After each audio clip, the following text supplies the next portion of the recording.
All right. Thank you all so much for being here. I'm going to go ahead and let Mr. Meehan, who is here at Hillsdale and has been so gracious to host us, kick us off and start off the day. So thank you all so much. And Matt, come on up. Thank you. Welcome, everyone. My name is Matthew Meehan. I'm the Director of Academic Programs here at Hillsdale in DC. And I'm also a professor of government here in our new master's degree. The DC campus of Hillsdale actually is this building and a number of other buildings scattered around Capitol Hill. And in fact, we're doubling the size of the place hopefully this spring. We'll be breaking ground and taking over the whole block up to the deli. It's the only institution of higher ed here on Capitol Hill with a class presence in a master's degree program and an undergrad degree program. We also have something called the James Madison Fellowship, which maybe some of you might be interested in. In fact, I see at least one fellow in the audience. It's for basically young professionals in the middle of their career who are interested in getting together for closed door conferences, guided by founding and great books texts, but a very presentist argument, which is something you're doing here today, thinking about what to do next. And that's done 10 times a year in closed door salons up in our library up here. Our grad school has about 50 grad students. It was started 3 years ago. We graduated our first 3 graduates this last spring. We're probably going to graduate another 7 to 10, and it should grow to about 80. We have everyone from chiefs of staff on Capitol Hill to legislative directors, think tank, coordinators, you name it. So those are just things that are here happening for Hillsdale's DC campus. But we welcome you. And I just want to say one thing before I bring up Arthur, which is it's very good to have a very serious conversation about this moment. There's a temptation to nostalgia, right, where we could hope to have something like harvesting crops as opposed to ballots, or the word trans was something about a beautiful muscle car and not what it means today. But we don't want to give in to nostalgia nor despair, and that's something that I can safely say the Claremont Institute always avoids. And so without further ado, I want to introduce Arthur Milikh. I don't know where you are, Arthur, but maybe I'll play for more time and say one more thing. As one great statesman said, don't give up the ship, even in a storm. And so I think that's what we're doing today. Arthur, please come on up.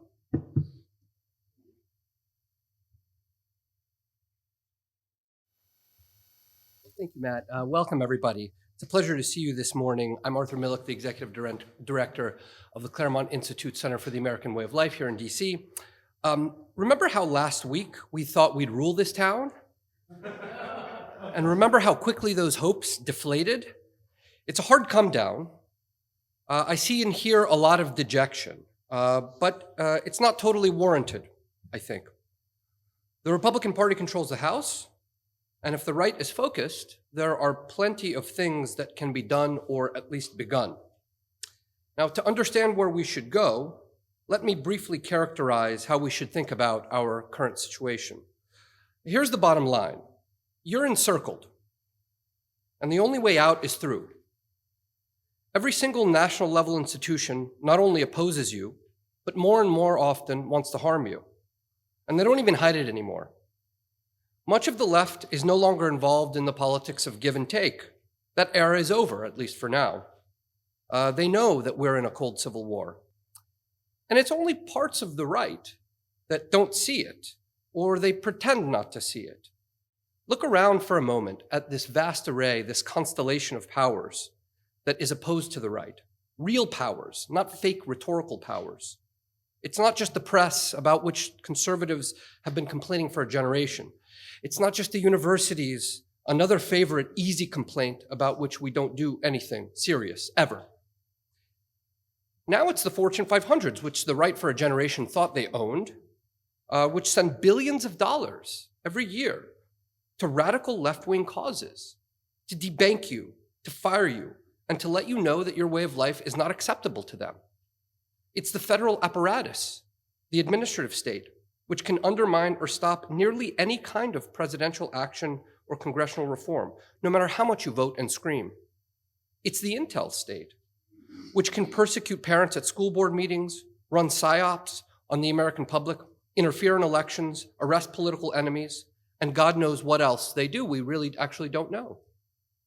It's the vast, well-funded, and sometimes federally funded activist class, which can send mobs to your house and burn down your cities. It's big tech, which can delete you from the public square and control what's thinkable. And often, as you already know, these institutions work together to get their way.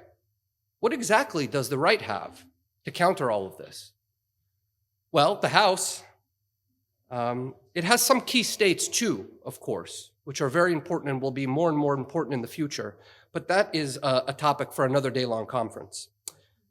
Given this situation, which should be unacceptable to anyone who still cares about constitutional rule and liberty, what else should the GOP see itself as but a protector of citizens and liberty against these institutions? And the House is the one branch of government we're actually capable of controlling. It's the place where the right, for now, has real power. And if used properly, Congress can restrain, harm, and defund institutions and other parts of the government which are off the reservation. This, of course, is why we are here today. As you've seen from today's agenda, the key is oversight and investigations. Not pretend oversight, not pretend investigations, but playing for keeps. The right has not, as I suspect everybody in the room knows, the right has not been playing for keeps for the past generation. It has given up so many institutions and pretends like nothing's wrong. Our goal today is to propose what a real agenda would look like, given the dire circumstance. Now, I should just say quickly that putting together this conference was a joint effort and a huge effort, and I'd like to thank our co-sponsors and their tireless staff for their help. The Center for Renewing America, the Conservative Partnership Institute, the American Conservative, and of course, Hillsdale's DC campus. Take a look at the schedule. It's a little bit different from what we emailed out to you guys today. There is one lunchtime edition, which is Senator Rand Paul. We're very much looking forward to hearing from him.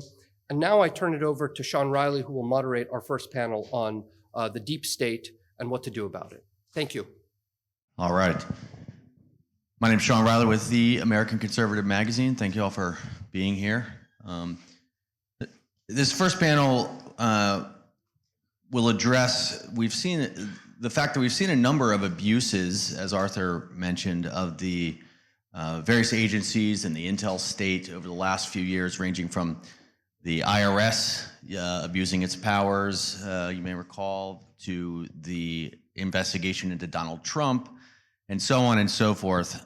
So in this panel, we're going to take a look at how Congress can use its powers of oversight and investigation to check these abuses. And I'm joined here by three individuals who are eminently qualified to help us answer this question. In the interest of time, since we do have a truncated kind of schedule here, just so we can get as much content in as possible, I'm going to go ahead and introduce our panelists and then hand it over to them to go in turn. So immediately to my left here, we have Representative Dan Bishop.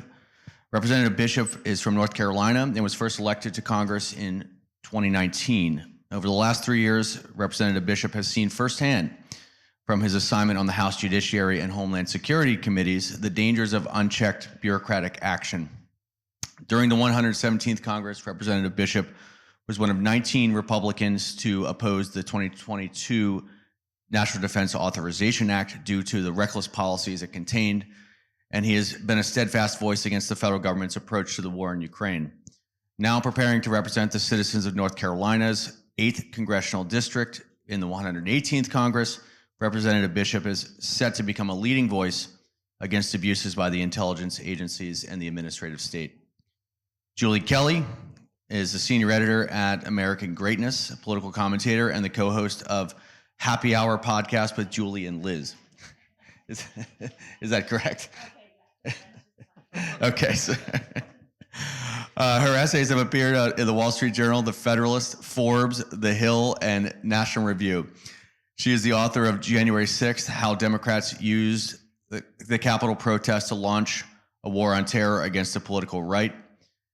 Through her tireless journalism and powerful writing, Julie has proven herself to be one of the most potent journalistic voices against the abuses of the intelligence state. And last but not least, Robert Delahunty is a Washington Fellow with the Claremont Institute Center for the American Way of Life. His research focuses on national security and antitrust law.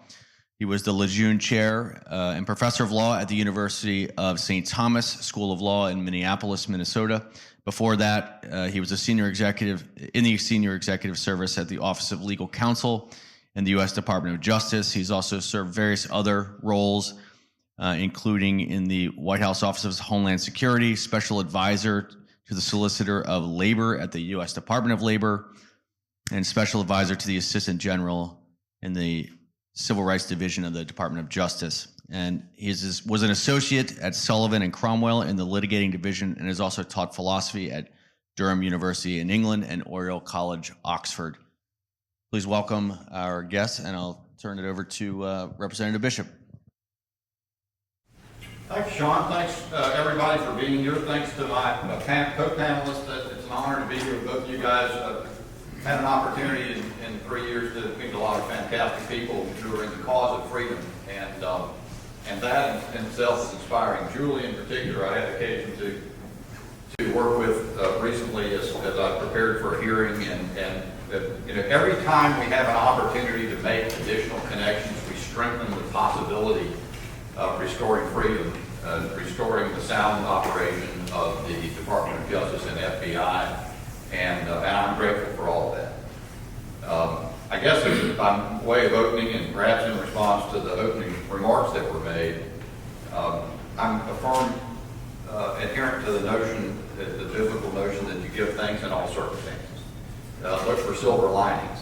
And yes, I've been and continue to be an exponent of the idea that the responsibility of Republicans in a Republican House in the 118th Congress is robust oversight.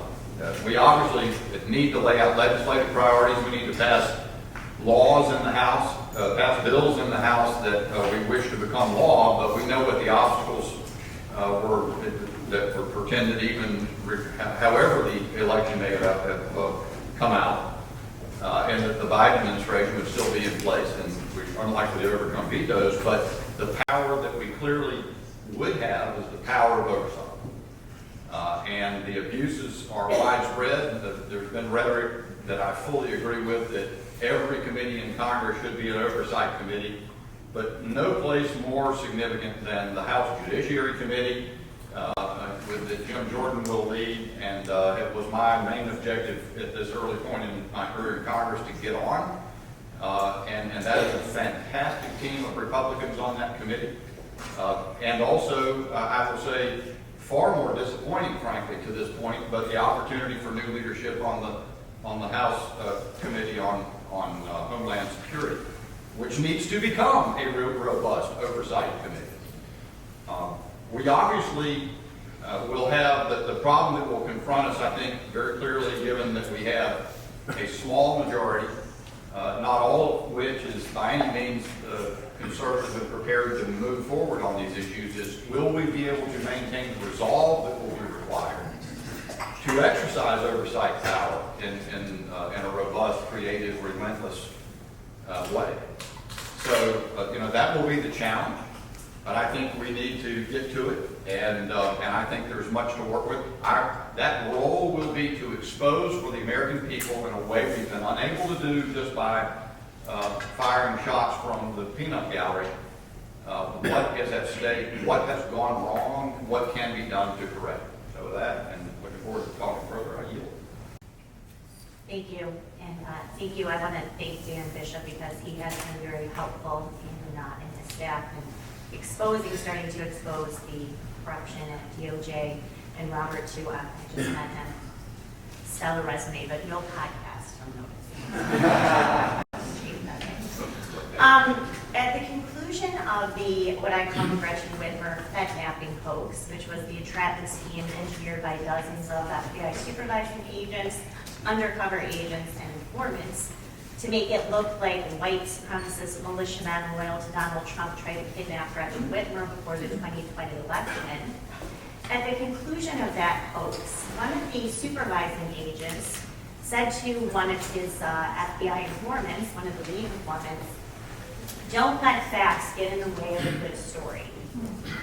That could be the motto of the modern day FBI, especially how it has conducted itself over the past 6 or 7 years. It was very telling to see evidence that that's what the supervising agent said to his informant.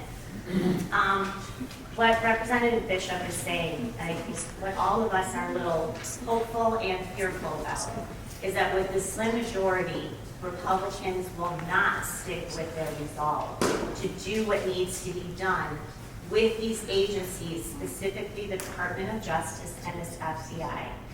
In my opinion, the oh gosh, am I talking about it? Oh, I'm sorry. There, can you hear me now? Maybe y'all can. Thanks, Chris Ray. There, I'm sorry. Should I start over? No. Happy hour, right. Whitmer Fed-napping. So let's see, where was I? So is keeping the resolve to do what needs to be done. In my opinion, especially after covering the DOJ and FBI, specifically since the events of January 6th, I feel pretty strongly, as do a lot of people, that the FBI is irredeemably corrupt. It's not salvageable. This is actually borne out in polling that shows the overwhelming majority of Republicans and even majority of independents view the FBI, justifiably so, as the Gestapo, the law enforcement arm of the Democratic Party. That has to change. And so is it salvageable? Look no further than yesterday's testimony by FBI Director Christopher Wray. Representative Bishop was there. Representative Higgins specifically confronted Christopher Wray with this question: were any FBI informants dressed as Trump supporters planted inside the Capitol building before it was breached, before the doors were open on January 6th? Now, that should have been a no-brainer, right? No. Where did you get that crazy idea, Representative Higgins? That should have been the reply, but it was not. On 2 occasions, Christopher Wray refused to answer that question. What we found out at the same time, which those of us who have been reporting on January 6th, is the suspicion, evidence, and now more evidence of FBI assets provoking and involved not just in the events of January 6th, months before January 6th, embedding numerous FBI informants in the very same alleged militia groups that the January 6th committee is attempting to tie to Donald Trump to justify what I believe is their pending criminal indictment against Donald Trump. This is extremely dangerous territory, and it is imperative that all of us continue to push House Republicans, even with the slim majority, to do what needs to be done. They didn't do it when they had the Congress, they had the Senate, and the executive branch. But now, what we have is an overwhelming trove of evidence from court motions, especially related to the Whitmer Fed-napping hoax, which I covered all of those motions, courageous defense attorneys, 2 federal trials. You want to view into the deep corruption, what the FBI is willing to do, that is the case to look at. Now we have a trove of evidence related to how the FBI acts on behalf of the Democratic Party. The question is, what can all of us do? What can organizations like Claremont, Hillsdale, and all of us can do? Am I out of time already? Yeah. Okay, great. To build public support, and in my opinion, the way to build public support is to go outside of Washington, D.C., hold hearings outside of every single one of the 56 FBI field offices. And you have Americans tell the people what this FBI and DOJ is doing to Trump supporters, is doing to citizens on the right. They will share horrifying stories of pre-dawn raids, armed agents, SWAT vehicles, taking down their property and their families in front of their young children, in front of pointing rifles at elderly women standing in the snow in their nightgowns, hauling these people off to political prisons. Those are the stories the American people need to hear. When Arthur talked about corporate America being on the side of the left, you have banks that are canceling people charged, not convicted, charged with trespassing, misdemeanors related to January 6th.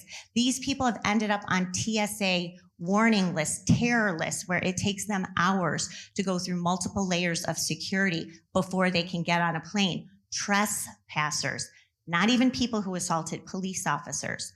Those horrifying stories need to be told to the American people, because that's the only way to build public support to support Republicans who are going to be up against the challenge of their political lives, trying to dismantle this agency, reconstruct it, and hold the people accountable, not just on the 7th floor, but the agents like I just talked about, the agents and informants who are operating out of all 56 field offices. So I think if people want to start, how they can support Republicans who want to do this, building public support requires telling these public stories about what the DOJ and FBI has been doing.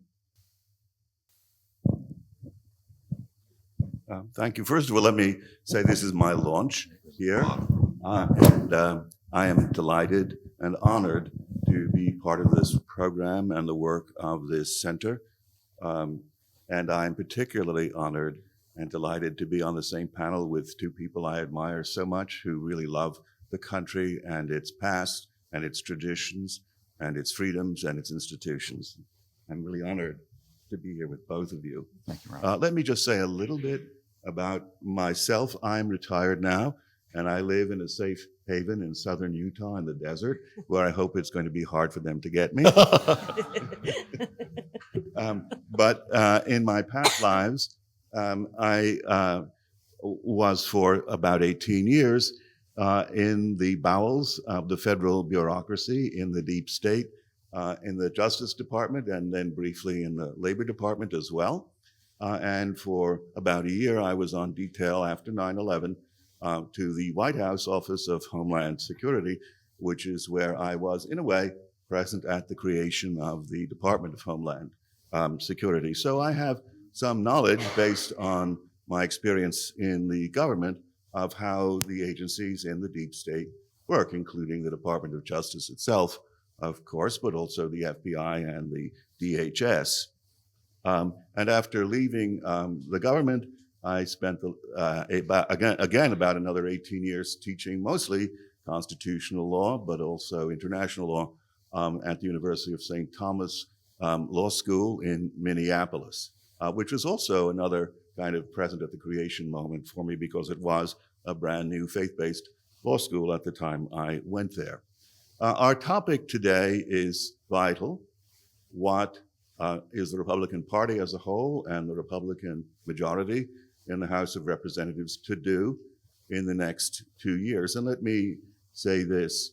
I think the House Republicans have, to use Franklin Roosevelt's term, a rendezvous with destiny. These are going to be extremely critical years, which will shape the course of the Republic for another generation or longer. And our embattled majority is our front line, and it has to hold. It has to show conviction. It has to show street smarts. It has to show moral and political courage. We are counting on you to come through, because what is at stake is of surpassing importance, including whether we become a one-party state governed wretchedly and miserably like California, or whether we have a robust two-party democracy with an opposition that is considered lawful and legitimate, and whose claim to rule in its turn is unassailable. Nothing less than that is at stake. Now, the tasks of the House of Representatives at any time are, of course, vital, especially in connection with its role in appropriating for the government. But here, I think, at this juncture, there are three tasks, three functions that it will perform that we need today to concentrate on. The first and most important is that of investigation and oversight. And actually, in the run-up to the election, of course, a great deal of investigation, useful, profitable investigation, was done by Republicans in the House. Congressman Jordan is one who comes to mind, and in the Senate, Senator Grassley is another. A great deal of very useful information, 1,000 pages of whistleblower testimony in the case of Congressman Jordan, has been unearthed and can be the basis for further investigation of the deep state. The second function that the House can and should perform with its Republican majority is that of blocking. It can block stupid, unnecessary, and vicious legislation, for example, in the National Security Strategy for dealing with domestic extremism and violence, which the Biden administration published in June of 2021. There is a hint that they will seek expanded legal authority for some of the federal investigative agencies like the FBI. That needs to be blocked. And any such legislative initiatives from the Biden administration of that kind need to be stopped. Also, there is the defunding power, which should be used, I wish I could remember exactly how you put it, Congressman Bishop, robustly, relentlessly, and creatively. The defunding power should be used in all those ways to shut down, zero out federal operations, especially in the case of the intelligence agencies that are aimed at us, that have cast aside any pretense of being objective and fair and law-bound, and that are aimed specifically at conservative and Republican targets. Those, it may take some courage, it may take willingness to bear the heat, but those activities need to be corralled either by substantive legislation or by the simple failure to appropriate or to forbid the use of funds that are appropriated for those kinds of activities. The third thing we can do, and I ask us all not to lose sight of this. We don't control the White House, we don't control the Senate, but we can make affirmative, substantive legislative proposals. We can introduce bills, and fine, they will be blocked in the Senate or at the White House. But nonetheless, we need to showcase what we will do if the country gives us the power in 2024. It is not useless, it is not unavailing. And the power that Congress has to investigate is collateral, is subordinate to its power of lawmaking. Let us not forget that, and let us offer the American people a program of what we aim to do if it gives us the power. If that means, let us say, abolishing the FBI, let us pass a bill in the House to do that. If that means getting rid of certain FBI operations or activities, let us do that. And even though it may be veto bait for the White House, we are on the record as saying this is the fruit of our investigations. This is what we aim to do if we have the power. Now, let me say a few things about the kinds of investigations I hope the House will undertake.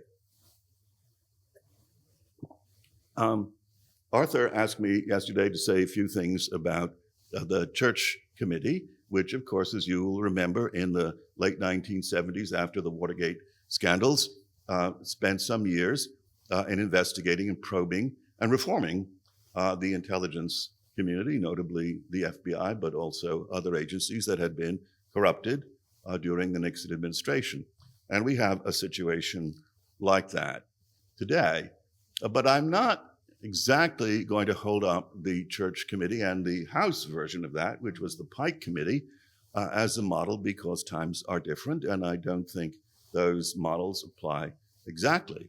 What I would suggest is that we have closer to hand a model not to follow, and we can learn from the flaws of that model. And that, of course, is the January 6th committee. Whatever the House does, it should not create a committee that operates like that committee.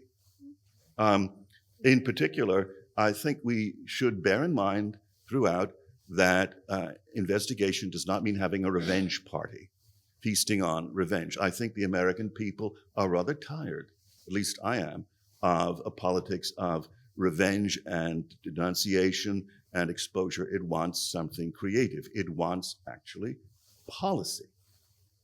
So what I propose for consideration is this.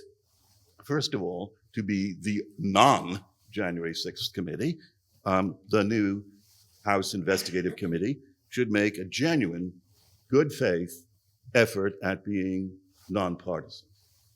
It is investigating a matter of national concern to all Americans, how the deep state, the intelligence agencies have come to pose a threat to the freedoms and constitutional rights of all of us. It should keep that in mind. It should not be a partisan exercise in the way the January 6th committee was. And that means giving the House minority all the rights and privileges and powers that normally attend to membership participation in a committee. I think that's very, very important. It could mean actually inviting the Senate, which the other party controls, to set up a counterpart committee to do its own investigation of the deep state and the abuses we have seen during the Trump administration, but also in the first 2 years of Biden. Whether the Senate would respond to that offer, I do not know. But there was a Pike committee and a Church committee, and there could well be, and probably should well be, committees in each house that investigate similar topics. Second, to be the non-January 6th committee, the House committee should observe all common standard procedural protections and requirements that are afforded to witnesses, including bringing counsel if they want, and it should be completely a level playing for witnesses and all who testify before the committee. They should have the full panoply of their rights. Third, the committee should make abundant use, as has been done, for example, with Congressman Jordan's 1,000-page document, full use of whistleblowers within the agencies, especially the FBI. And the appeal should be made to these in-house agents that their duty as patriots and their concern with the good name of their agencies require them to step forward. You should appeal to the best in the FBI agents, to what is noblest in them, and urge them to come forward, even at a risk to their careers, to testify and to talk to the American people. Number 4, of course, you will need excellent first-class staff on the committee to do its work. And this is not just a plug for lawyers, but in the past, in the historic past, for example, antitrust investigations before the New Deal, good lawyers made a tremendous difference in the quality of a committee work. And keep that also in mind. Another idea, public hearings. I think Julie Kelly's suggestion of hearings across the country is absolutely brilliant, not just to bring the matter home to the American people, but to invite a sense that we are all in this thing together, we all participate and have an interest in the outcome. Finally, I would hope that the committee would come up at the end with substantive, coherent legislative proposals. The Church Committee considered, it didn't in the end adopt, but it considered having an organic statute for the FBI that was never enacted. Reforms were done administratively instead, like the Levy guidelines.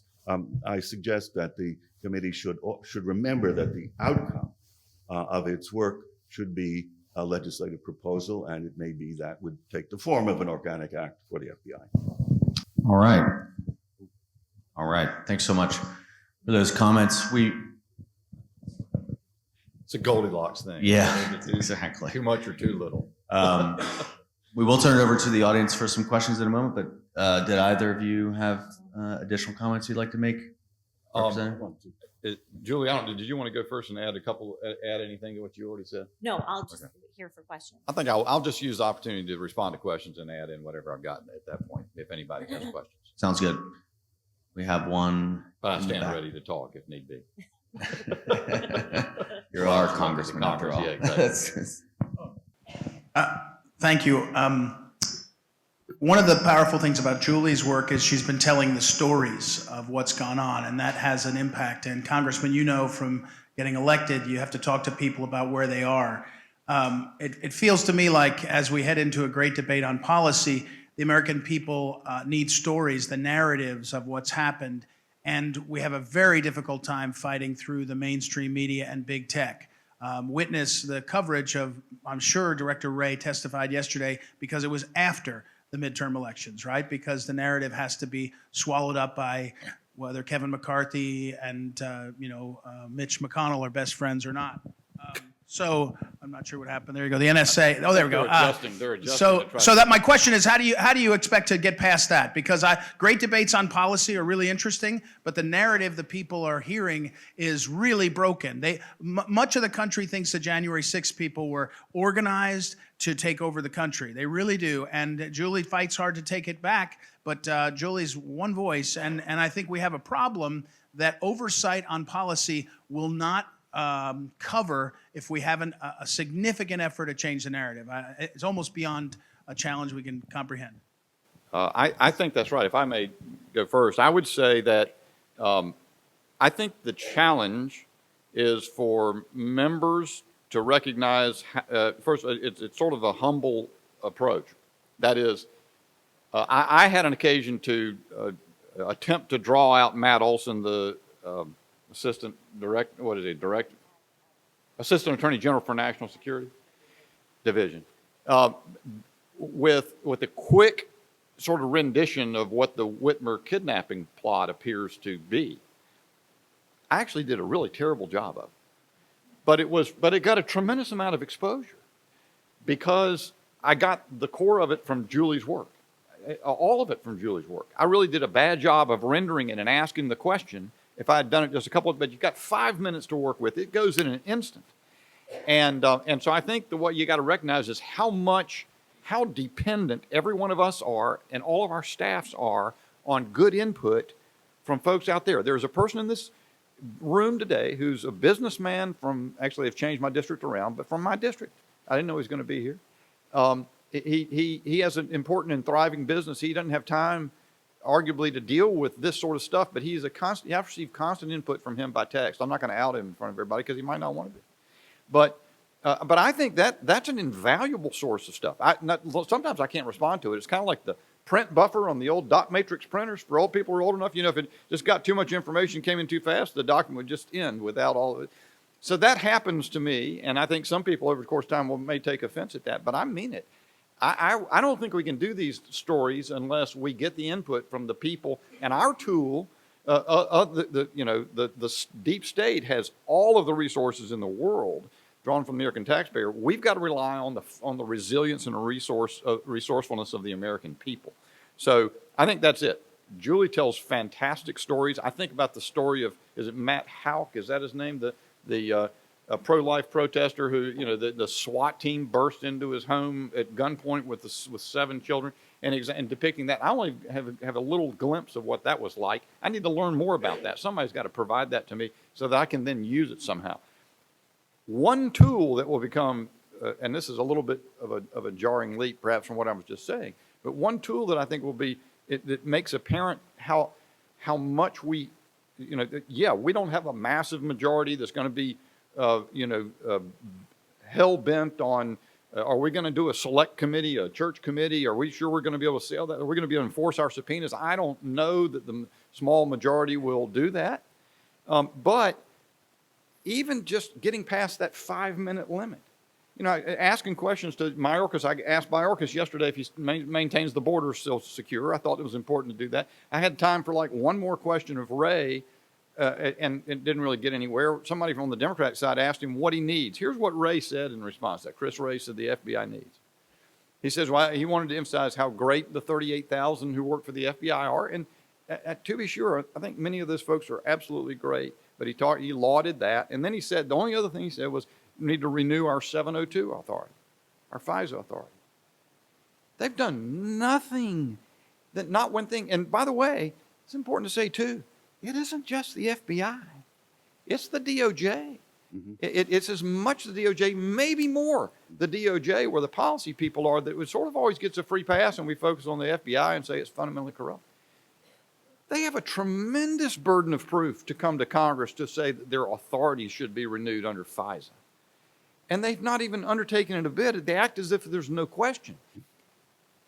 Maybe one enormous change is we're going to start on the 1st of December, even before the next Congress, having an interview under oath with a former FBI high-ranking official.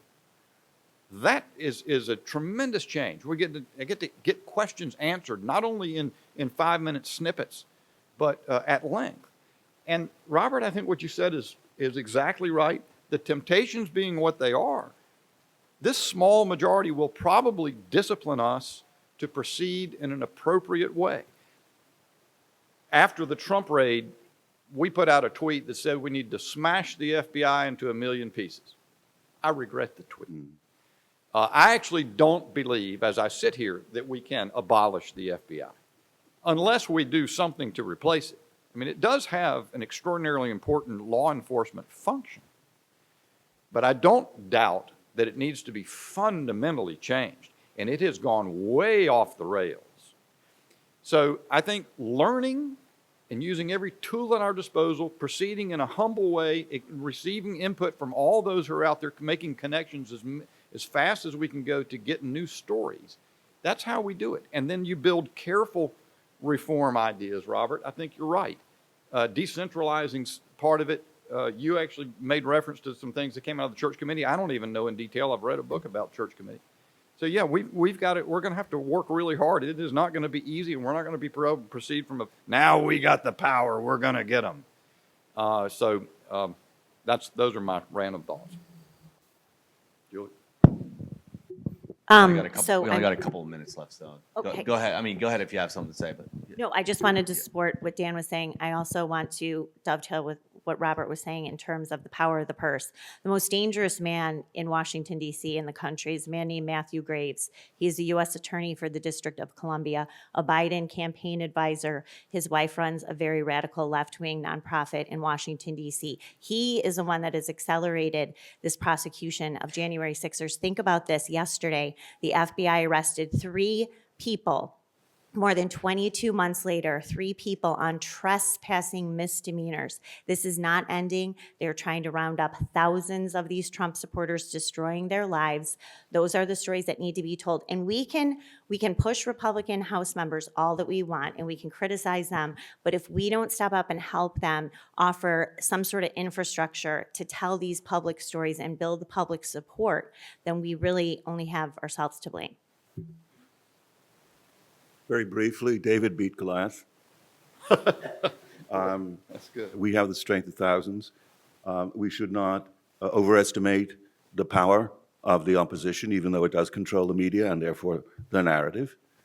We should not underestimate our own power because we have tremendous people in Congress and we have tremendous assets like Julie in the media, and we need to support them. I think one way to try to seize control of the narrative is to offer substantive policy changes. They should not be insane. This is not a kamikaze effort. Much as I sympathize with the idea of abolishing the FBI, I think it's unrealistic and the problem will just recur in another form, but we could showcase reforms of the FBI, for example, decapitating their domestic intelligence activities and either creating a new agency to do that or distributing it to other entities in our governments, including local police. We should have cogent, thought-out reform proposals that will attract attention. I do think the American people are starving for good policy, and this is a way we could break the hold that the other side has on the narrative. all right, join me in thanking our panelists. Stick around.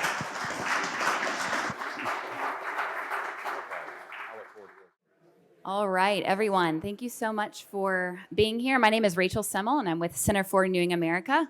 And we are about ready to kick off our second panel. I'm going to introduce both of our speakers. And as they are coming up, let me just tell you all that we are appreciative of you guys coming in and out today. The first person on this second panel is my boss, The second one on this panel is a dear friend. Both of these men I've worked with or for in some capacity for the last 15 years, and they probably really need no introduction, but I'm going to give it my best shot here. Russ Vought is now the president of Center for Renewing America, one of the groups here that we are sponsoring the event. He previously was at the White House, where he worked as President Trump's cabinet secretary and director of the Office of Management and Budget, where he did a lot of things like defund critical race theory and was at the center of a lot of the most conservative fights that the Trump White House picked. He and Chip both were on Capitol Hill for a long time as staffers, leveraging a lot of the key fights that we're encouraging members to do now. And he's going to talk a little bit about oversight, as well as Congressman Chip Roy, who is one of the best fighters we have, not only in the House, but on Capitol Hill. Previously, as you guys know, he used to be a chief of staff for Senator Cruz, as well as working in Texas politics, where he worked with Rick Perry, as well as Attorney General Abbott. He represents the Hill Country area, so San Antonio and Austin. Both of these men have been at the tip of the spear in the last 12 to 24 months, looking at what oversight of the regime looks like. That's what they're going to talk about. But as you guys know with these two, if you get them in a room and on a panel together, you never know what they're going to say. So it'll be quite a ride. So with that, we'll have Congressman Roy and Russ Vought. Thank you. Great. Thanks, Rachel. And thanks for everyone for being here. I'm a little rushed because I just got back from the airport coming from Mar-a-Lago last night, but it's good to be here and see many old friends who have made the trip in to hear about what to do in the coming Congress, which I think has a lot of opportunities, and we're in real time on a number of those fights. The man sitting next to me has led one of them, and this last week. But I want to broaden, just for the sake of the conversation, what we mean by oversight, because I think it's all of Congress.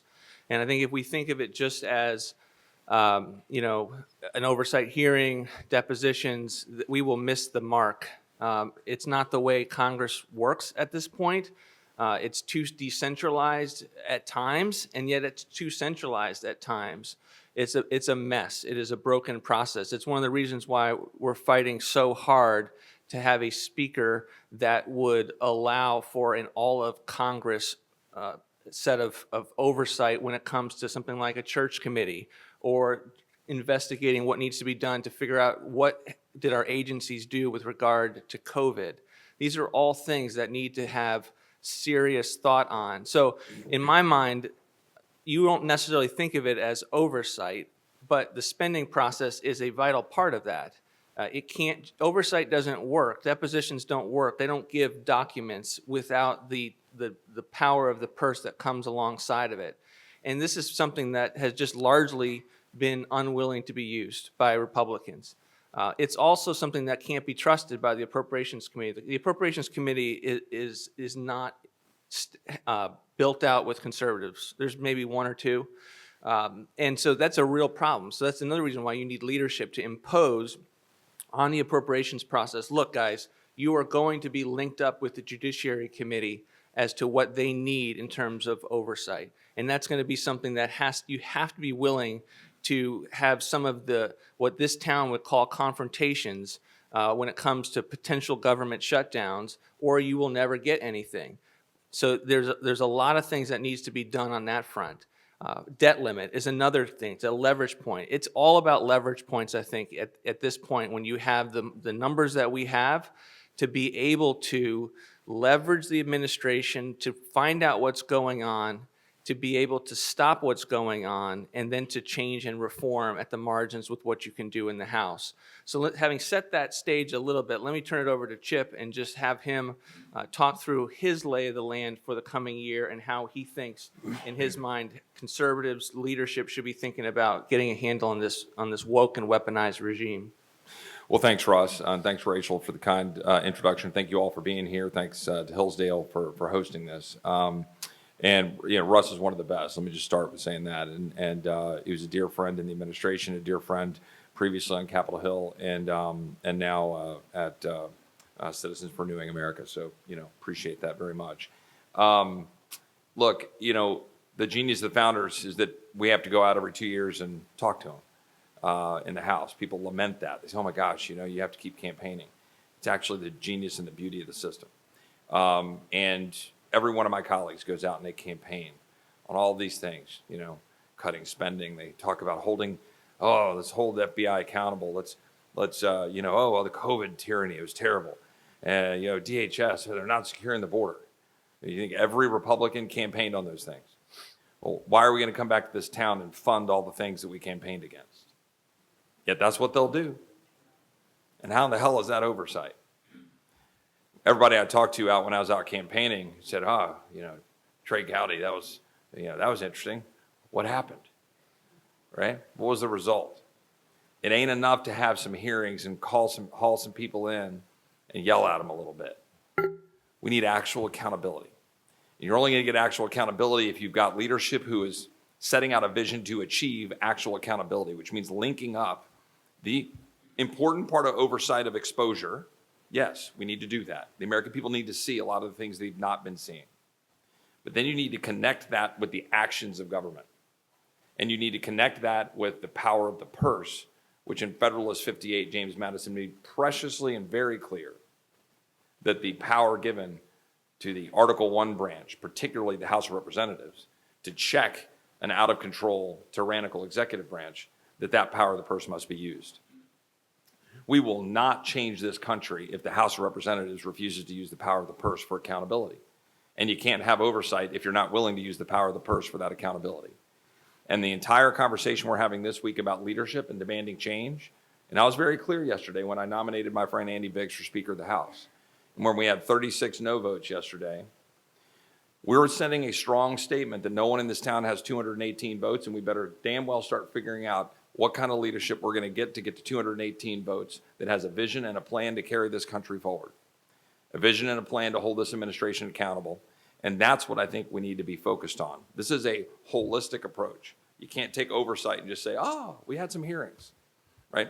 Oversight is the entire package. And I think one aspect of it is having a central theme of the Congress's oversight. And I think we know enough now to know what that theme should be, I believe. We know, and I think the last panel discussed about the extent to which the agencies are now weaponized against the country itself. So this is not just the Environmental Protection Agency spending money for clean air and clean water. It's not. It is an environmental protection agency that puts Joe Robertson, a 77-year-old Navy veteran, in jail for 18 months of his last time on life for building 4 ponds on his ranch in violation of waters of the United States. So that gives you a sense. It's not just the FBI, it's all of them.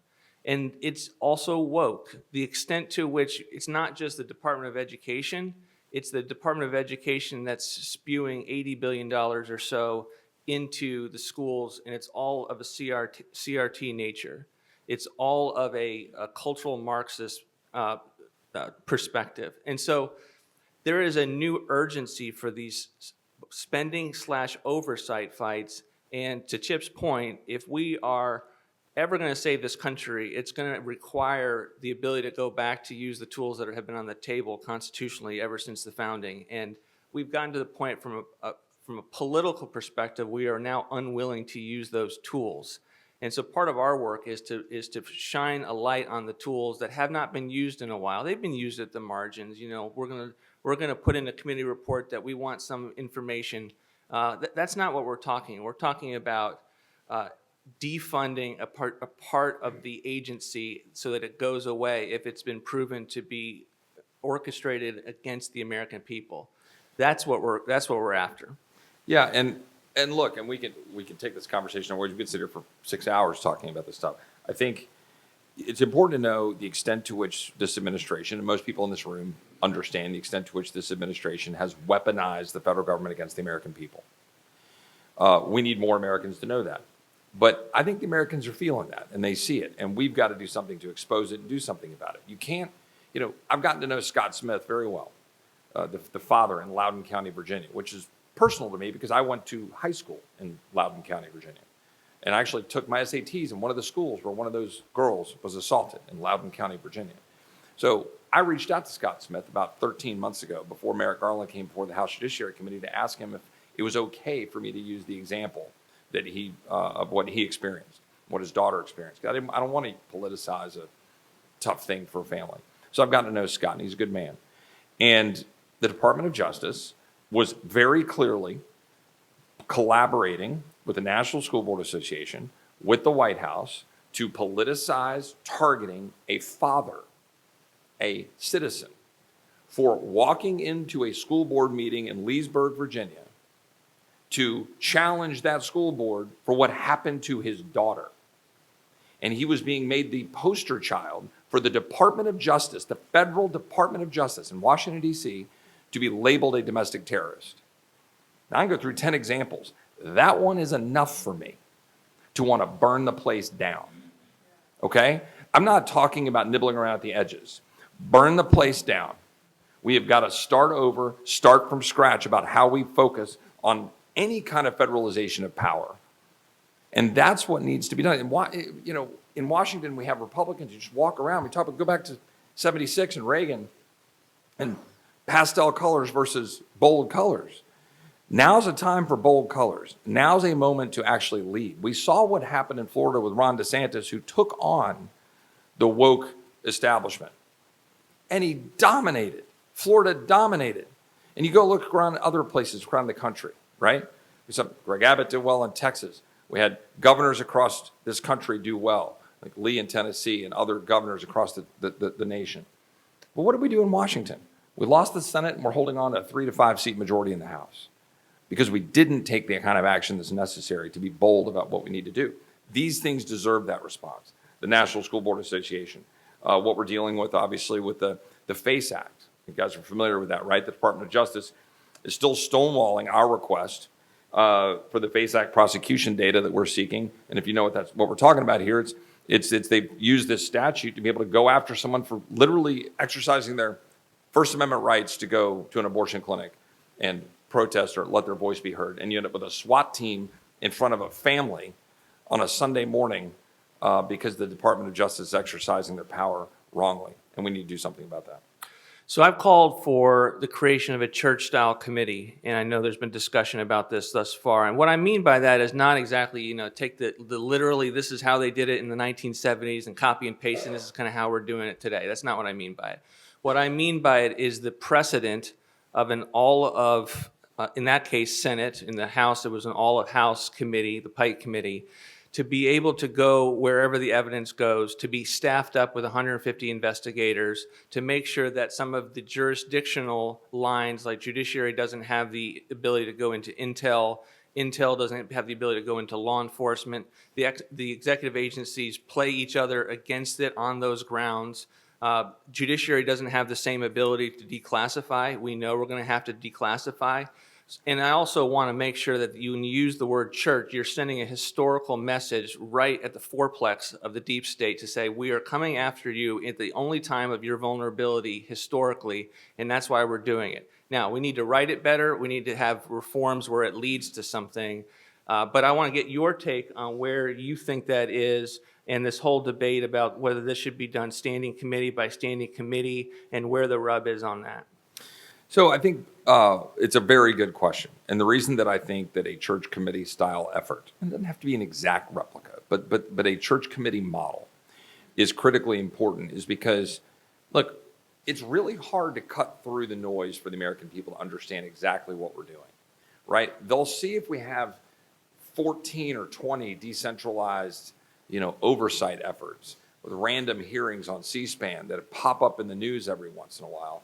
You're not going to get the crystallized focus that's necessary for the American people to understand not only what the problem is, but that we're trying to expose and do something about it.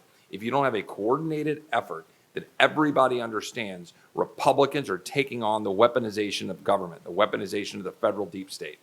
And if you do that across several issues and you tie those together into the one theme, now you're cooking with peanut oil and you can actually go do something. And that's what I think is critically important. The rub you get is turf. The rub you get is like, well, I want to have that in my committee. Well, I want to have this in my committee. I want to have the gavel for this. The rub you get is, well, maybe we don't want to focus on that issue. For example, COVID. Some people want a memory hole COVID. I do not. It is one of the biggest travesties that has occurred in the history of Western civilization in this world. what unfolded with the power of government being used and weaponized against the American people to get a needle jammed in your arm at the power of the demand of the federal government, while Pfizer and Moderna makes $100 billion through those mandates, while our men and women in uniform get fired for daring to say as a healthy 21-year-old male, I don't want to have a needle stuck in my arm, and then has to get not dishonorably discharged, but just discharged. That's just wrong. And this Congress, led by Republicans in the House of Representatives, ought to say that loudly, and it ought to be a part of the larger effort with respect to the FBI, with respect to the intel agencies, with respect to the entirety of the use of government and the power of government against the American people. So I think we need a centralized effort within the House. Russ said it very wisely a minute ago. This mix of decentralized and centralized power-making, decision-making. We've got this decentralized effort that yields gobbledygook in the House. You got to have leadership and then empowerment of the folks to make it happen. And we're not seeing that right now. And that's at the core, by the way, of yesterday's vote and yesterday's debate among the Republican conference. We need bold leadership with a bold vision, with a clear mission of what we're going to accomplish over the next 2 years so the American people can follow. One of the things that I've learned about being in institutions is they shape your behavior without you knowing it. And the people who come and they're not watching for how their behavior is getting shaped are having it shaped, and they wake up 10 years, 20 years, and they've adopted all the paradigms that they ran against, but that was never voted. They never voted it for or against what they ran against or for. And so what we're trying to get at is, how do you do all of government oversight and using the moment that you have with a majority when you have really kind of this deep administrative state over 100 years that has become a cartel. And I don't think that the cartel aspect has gotten enough attention over the years. We get the living constitution, we get the administrative state, the extent to which these are independent agencies, the way that Congress gives its legislative authority. I mean, months of my life were on the renewable fuel standards. I mean, knockdown, drag-out fights behind closed doors, a parade of senators going through to talk to the president, all because we were in the business of writing a law behind closed doors. No one should ever have to spend their life doing that, but that was our tour. So that's the kind of thing that you wonder, why are members at the rank and file so dispirited? It's because they have no power. It really is, from their perspective, it is the administrative state has all the power. But you know who has power is the leadership and the committee barons. So from their perspective, the top level, it is much more of an imperial Congress like we would have seen in the books written by Hillsdale and Heritage in the 1980s. I mean, very much that is still there. It is a cartel, and what I mean by that is the cartel works behind closed doors. They don't do stuff on the House and the Senate. It's why the Senate is so boring. It's why the House generally is still so boring, unless Tripp is trying to take down a rule. It is a boring place to work because everything is behind closed doors. And so yesterday is a perfect example. It's not on the policy front. Yesterday wasn't the real vote. It's the cartel vote. There's an expectation that the cartel vote is the real vote, and they want members like Chip and others to just assent to it. The real vote's on the House floor. That's the de jure place for the members to act, and what we need to do is to drive as many conversations and debates and decisions to the House floor in the light of day and on the Senate, and then to focus on what those cartel busting issues are. And this is not necessarily in the oversight, but I believe that it's the issues that are most pressing to the American people are the ones that we've talked about, woke and weaponized government, but it's also cultural issues. Cultural issues for decades have just been kind of pushed away, pushed to the side. Why? Because they are existential threats to the cartel.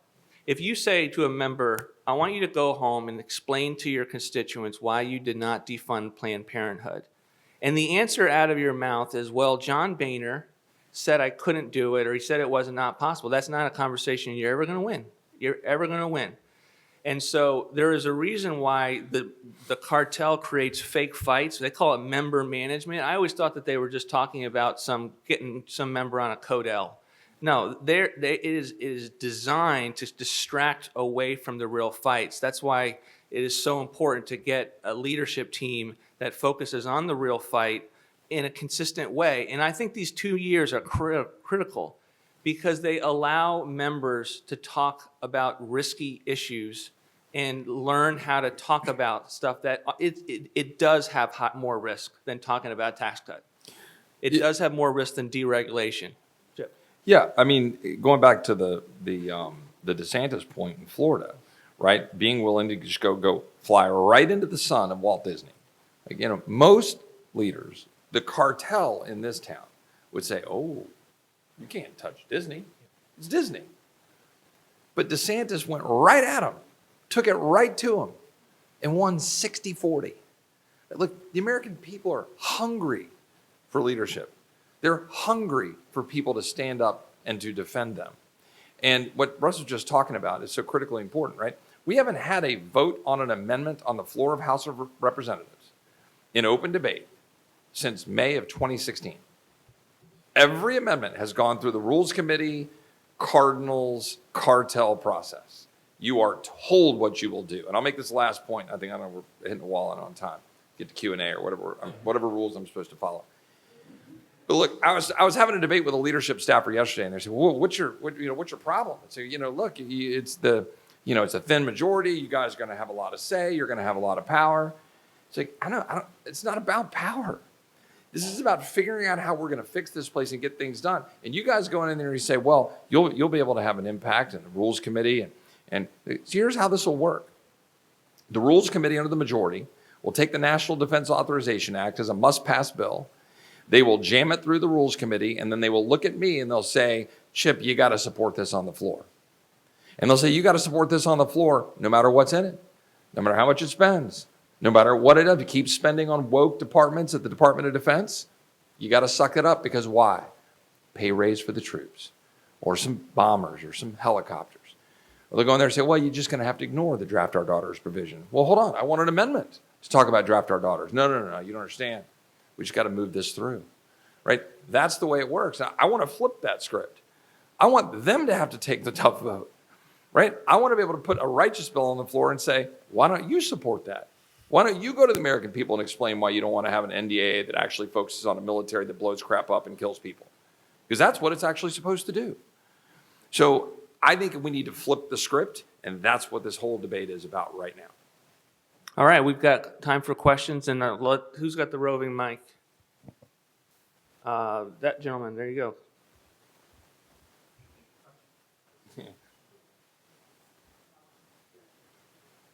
We can hear you. Yeah. Yeah, okay, great. Yeah, Gregory T. Angelo, I'm the president of the nonprofit New Tolerance Campaign, and prior to that, I served in the Trump White House as the press secretary for ONDCP.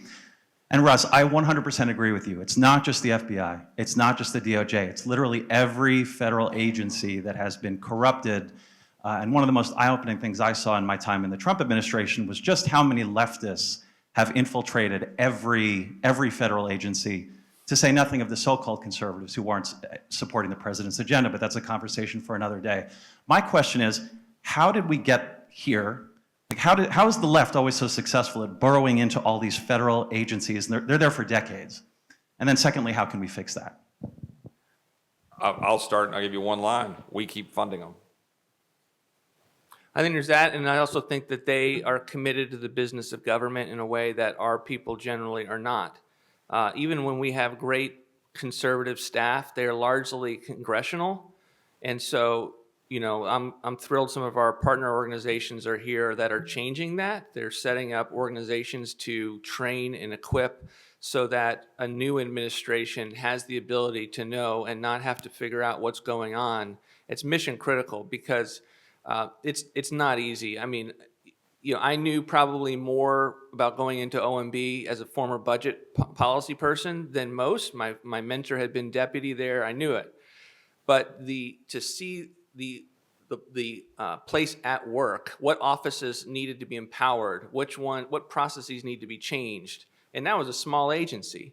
And that's, I used to talk about this with Lighthizer at Trade. He had been a deputy as well. And it took him a long time to figure this out. And I think that there is a balance between experience and commitment to the agenda, and it's hard to get both, and you need both. But I'm glad that we're going to be working to be able to empower with the toolkits and the right paradigms. A lot of these are the right paradigms that you need to have, and we can get into that at another day. But it's mission critical to being able to change these agencies. Katie. Yeah. So the Violence Against Women Act. I bring that up. It seems like a non sequitur, but it isn't, because that was written by Joe Biden as a response to Justice Clarence Thomas getting onto the Supreme Court. It was his big apology. It was added into the crime bill of 1990, what was it, 2-4, and it is now a $1 billion program, a separate office in the Department of Justice, and every single thing that they want to float, every single social, cultural issue that the liberals want to float is put in the Violence Against Women Act. And Congressman, I don't mean to put you on the spot, but I know when I was the director of that office under President Trump, I met with the Freedom Caucus, and they just said, we cannot touch the Violence Against Women Act. I didn't say that. No, you did not. But I'm saying even the Freedom Caucus said, oh, that's going to be a very tough pushback. Illegal immigration provisions in there in order to create a path to illegal immigrants becoming legal. All the SOGI provisions, the transgender issue, everything was in there in the last restructuring. So it's bills like that. Do you think Congress is ready, as Russ was saying, breaking up the cartel? That's one example of how do we push back on things like that. It's $1 billion this year. So this is front and center why we're having the leadership fight that we're having right now. And it's why we're going to continue to have this fight through January 3rd, and it's why we're going to win this fight to make sure that we get the change that's necessary. The VAWA point is an actually exceptional point. There was a time, not long ago, when I was on the Senate Judiciary Committee as a lawyer, where we at least acknowledged, broadly speaking, among conservatives, and had a majority position that it was an unconstitutional empowerment of the federal government. And we stood on those grounds. And then what happened, right? She starts peeling away, vote by vote, and over time, and it becomes to your point, the accepted mantra that we must have a violence against women entity in Washington, or we must be for violence against women, right? Which nothing could be further from the truth.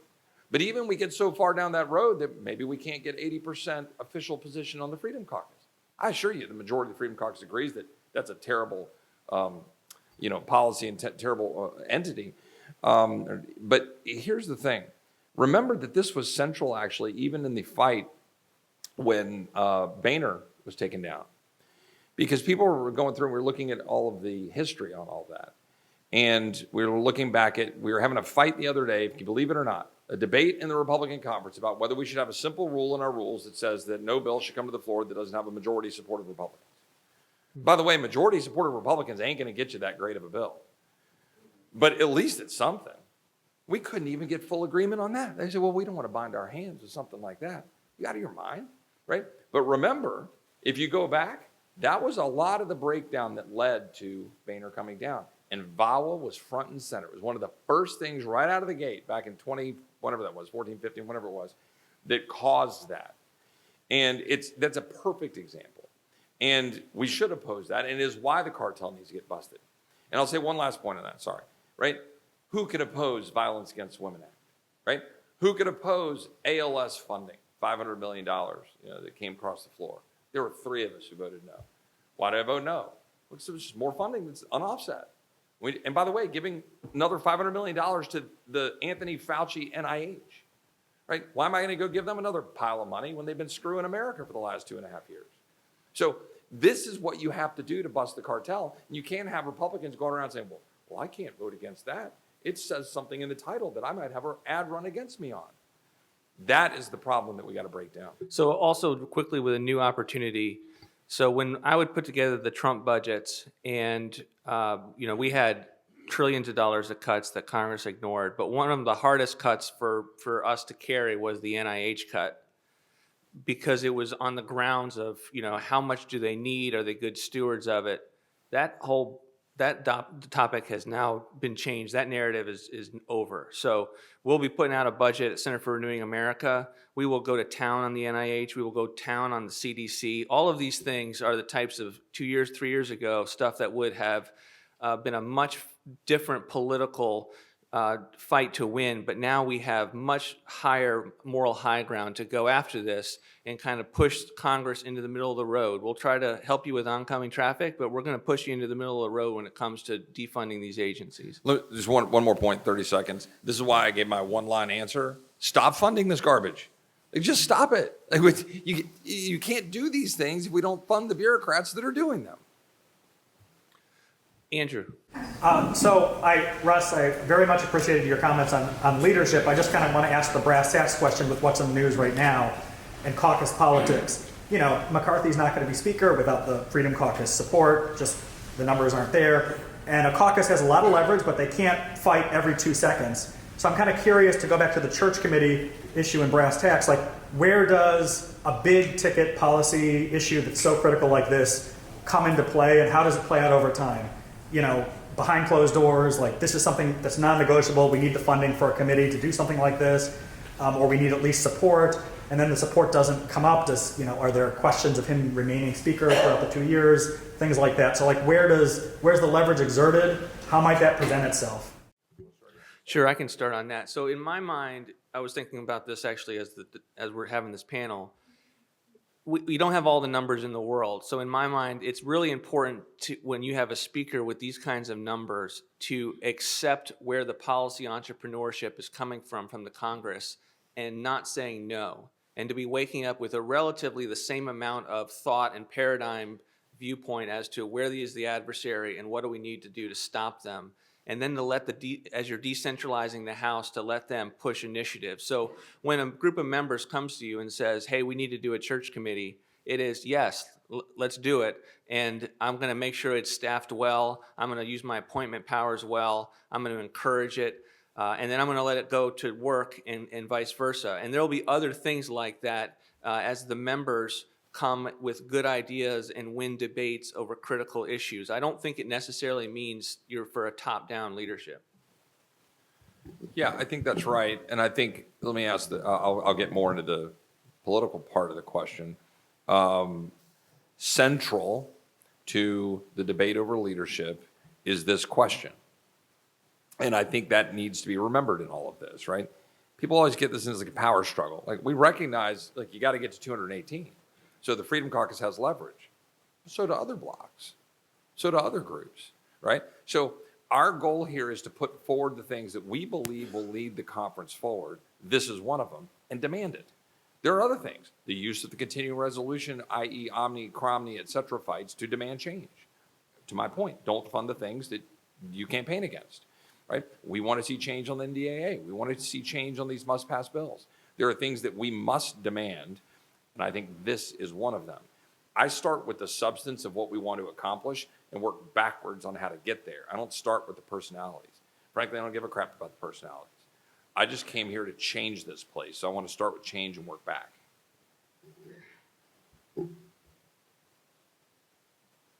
Gentlemen. Oh. Hi, my name is Erica Mashtahedi, and I was a senior advisor at the Department of Labor at the Women's Bureau, which is a 42-person agency with no regulatory authority and no enforcement authority. It probably accomplished the PR aims more of the Democratic Party than any other thing that there was. And it was pretty hard to rein in because we found out that every single employee was out of the chain of command of the politicals. Now, prior to 1974, before the Impoundment Control Act, I would have been able to go further up into the administration and say, I don't see why we're spending this money at all, don't spend it. And also, the other issue, of course, is the unionization of the federal government and the fact that it is impossible to get rid of people for insubordination. How can, given the fact that it's very likely that even in a future Republican administration, we won't necessarily have both chambers, how can we reform the Impoundment Control Act to make it clear that you don't have to spend the money once we're there? Wow, I did not pay her to ask me about the Impoundment Control Act, but I will send you a gift. You're absolutely right. You know, members often complain about the fact, why do you have this use it to lose it system? It's because of the Impoundment Control Act. The Impoundment Control Act changed about 200 years of separation of power that allowed us to have some shot at controlling the spending and created what I view, and I will still stand by this, an imperial Congress. You know what I mean by that. And so there are things that need to be done statutorily. There are things that don't need to be done statutorily. That is just a paradigm for someone that is in office to realize that you have discretion not to spend money. And you've got to spend, there are things you have to spend money on, but there's a whole realm of flexibility if you're leaning forward with OMB to be able to push in that direction. And that's where we were headed in our administration. But you know, if you go around the corridors at the end of the fiscal year, you'll see a bunch of copy machines out and flat screen TVs, because everyone is trying to use every last dollar, and it's fundamentally the wrong thing. And all of the budget process reforms since the 1970s have all been wrong-headed, and I wrote many of them. But because they'd never touched this issue, the title about the Impoundment Control Act, and it was in the Congressional Budget Act. And so until we deal with that, we're going to be hurting when it comes to spending, because you do need a strong executive to be pushing back on Congress in that area. So kudos to you for being a part of that. So I'm going to answer a question. I'm going to take a long time because I'm watching Rachel inch up the wall. She's about to give me the hook. So I'm going to take a long time on this one just to now. I introduced a slightly different issue, but it's relevant. I introduced HR 8550, the Public Service Reform Act, to make all executive branch employees at will. I think that would be a step that we need to take. Now, to your point, you got to get it through Senate. You got to. I mean, I get all that. We put this out there to make clear that that's a direction where we ought to head. I go back to my main point, and of course, we're talking about sort of, you know, the nerdery of the budget process here, but it's so critically important. But I'm going to go back to my main point, and I'm going to keep beating this drum, and I've been beating this drum for a while, and I'm not going to stop. We have to stop funding this stuff, period. Like, we have the control of the power of the purse in the House of Representatives. We can choose. We can choose to fund these things or not. If you constrain these budgets so that their mission, the central mission, is right there getting, you know, constrained, and they're going to fund a 43-person rogue bureaucracy, right? Cut that funding. Just cut it, right? I mean, and you say, well, we can't. Well, then have that fight. But at some point, you have to use the power of the purse and use that leverage to demand change. I'm not saying we're going to get everything at once, but every cycle that goes through, every time there's a funding bill on the floor, is an opportunity to constrain Leviathan and not fund the very tyranny that we campaign against. I think that's it. Thanks, everyone, and appreciate you.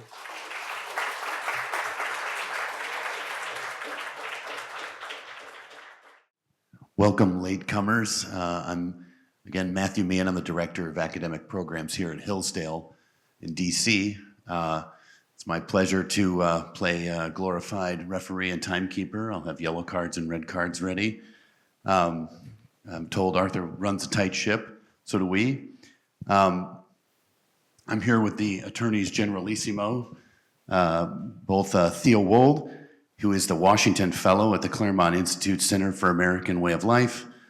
Theo was an acting Assistant Attorney General in the Office of Legal Policy at the DOJ, and a Deputy Special Assistant to President Trump for Domestic Policy. And Jeff Clark was the Assistant Attorney General for the Environment and Natural Resources Division in the Trump administration. He's now the Director of Litigation for the Center for Renewing America. We're here to talk about the administrative state and civil service reform. And I have a number of family members who are who have a long history in government and actually in the administration of the executive branch. And they wistfully tell stories of the 1970s and 80s where highway department engineers, when they were rebuilding roads, would, unbidden by Congress, actually calculate how much damage their deferred maintenance or their rebuild would do to American taxpayers who are on the road driving. and would actually remunerate them with checks on the average of how much cost in tire damage and shocks and suspension. That seems like a charming echo of yesteryear.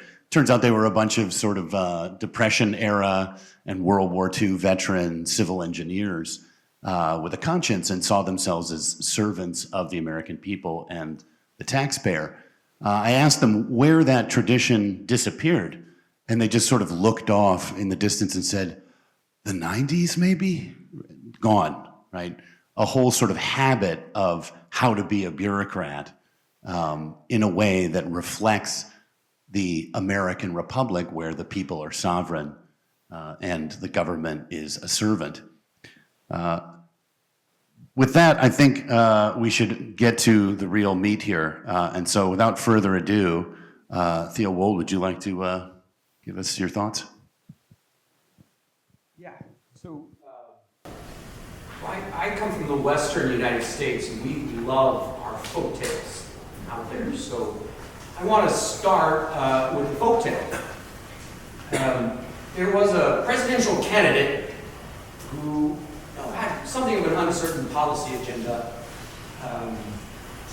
His supporters said he wanted to reform Washington. His detractors said he really just wanted revenge. And during the course of his campaign for the presidency, this candidate charged his opponents with fraud and stealing elections.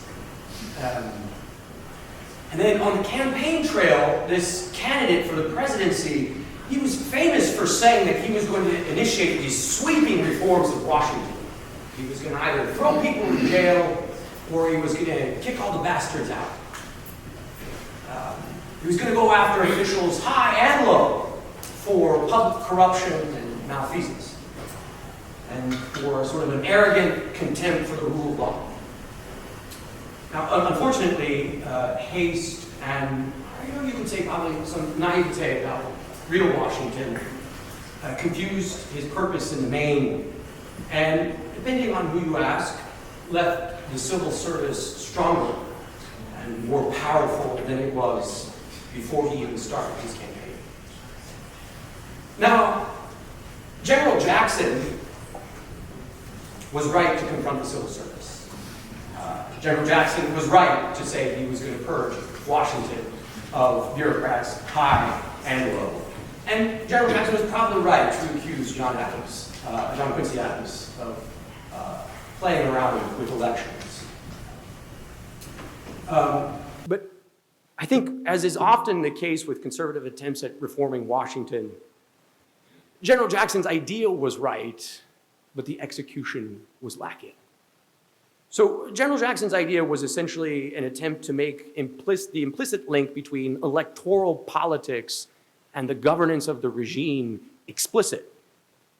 As the general said at various points, you can't keep a political organization together without patronage. The loyalty of those who fought with you in a campaign, your supporters who bled for you, they surprisingly expect to actually participate in governance if you're successful. And they want to be rewarded for that. So what better way to affirm the support and loyalty of your team than make them the postmaster in Lewiston, Maine? In execution, most historians will say that Jackson failed.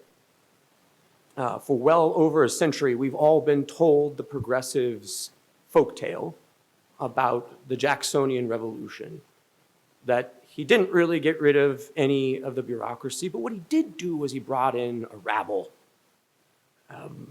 and that he created the spoils system. And in this telling, the nation is essentially held captive by the crooks and by the cronies until the heroes arrive, when the progressives ransom democracy for the passage of this little statute called the Pendleton Act. And the Pendleton Act and all of its progeny that follow up through Jimmy Carter's 1978 civil service reform had essentially one goal, which was to insulate the civil bureaucracy from political accountability, to protect civil servants. Now, I think in fairness, we would all agree that Jackson's idea did fail. He had a novel concept, what he called a rotation in office, essentially term limits for civil bureaucrats. We've never really come back to that concept. We want to term limit the actual democratically accountable leaders of the nation and leave the permanent Mandarin class, which some folks in this room belong to, here in Washington as an occupying army, right? So the idea was good, and Jackson would say, I don't want the civil bureaucracy to remain a species of property for these people. But look, even by the numbers, Jackson only took out about 10% of the then existent civil service, which by even the modest standards of 19th century America, 10% was insufficiently small. Now, as I said, the progressives in their folktale, and you can open up any textbook or flip through Wikipedia, and they'll tell you that the Pendleton Act solved all these problems. So gone are the days when bureaucrats govern with partisan prejudice. Gone are the days when bureaucrats ignore with contempt the requests or orders of partisan political appointees from a different persuasion. And today, thankfully, 90% of the federal civilian workforce, which is now close to about 5 million people, they are protected from their politically accountable bosses. So one of the things I want to make clear today is that the Pendleton Act and its progeny, including the 78 Civil Service Reform Act, are in large part responsible for the growth of the administrative state. They move together. Let me tell you one more historical anecdote here to frame this. So back in 1838, Congress, reacting to the news cycle, just like it does today, was confronted with a rash of steamboat boiler explosions on some of the most important navigable rivers in America. So the people rightfully demanded action. What are you going to do about all these steamboats blowing up? So Congress, in their wisdom, created a licensing regime at the Department of Treasury. And it required safety measures, 2-year inspections by a select list of appointed engineers that were named by U.S. District Court judges. It proved inadequate to the problem, so Congress came back in 1852 and they created the Steamboat Inspection Service, SIS. It was headed by 9 presidentially appointed regional inspectors, and they were empowered to propose regulations to the Secretary of Treasury. They had only implementing regulatory authority. The Secretary would propose the actual governing regulations. But that didn't work either. So then in 1871, they said, you know what, we need a central office. We need more than just presidentially appointed personnel. We need regulators, and not just implementing regulatory authority, but we need you to have governing regulatory authority. And then eventually, all of these employees were placed under civil service protection under President Arthur.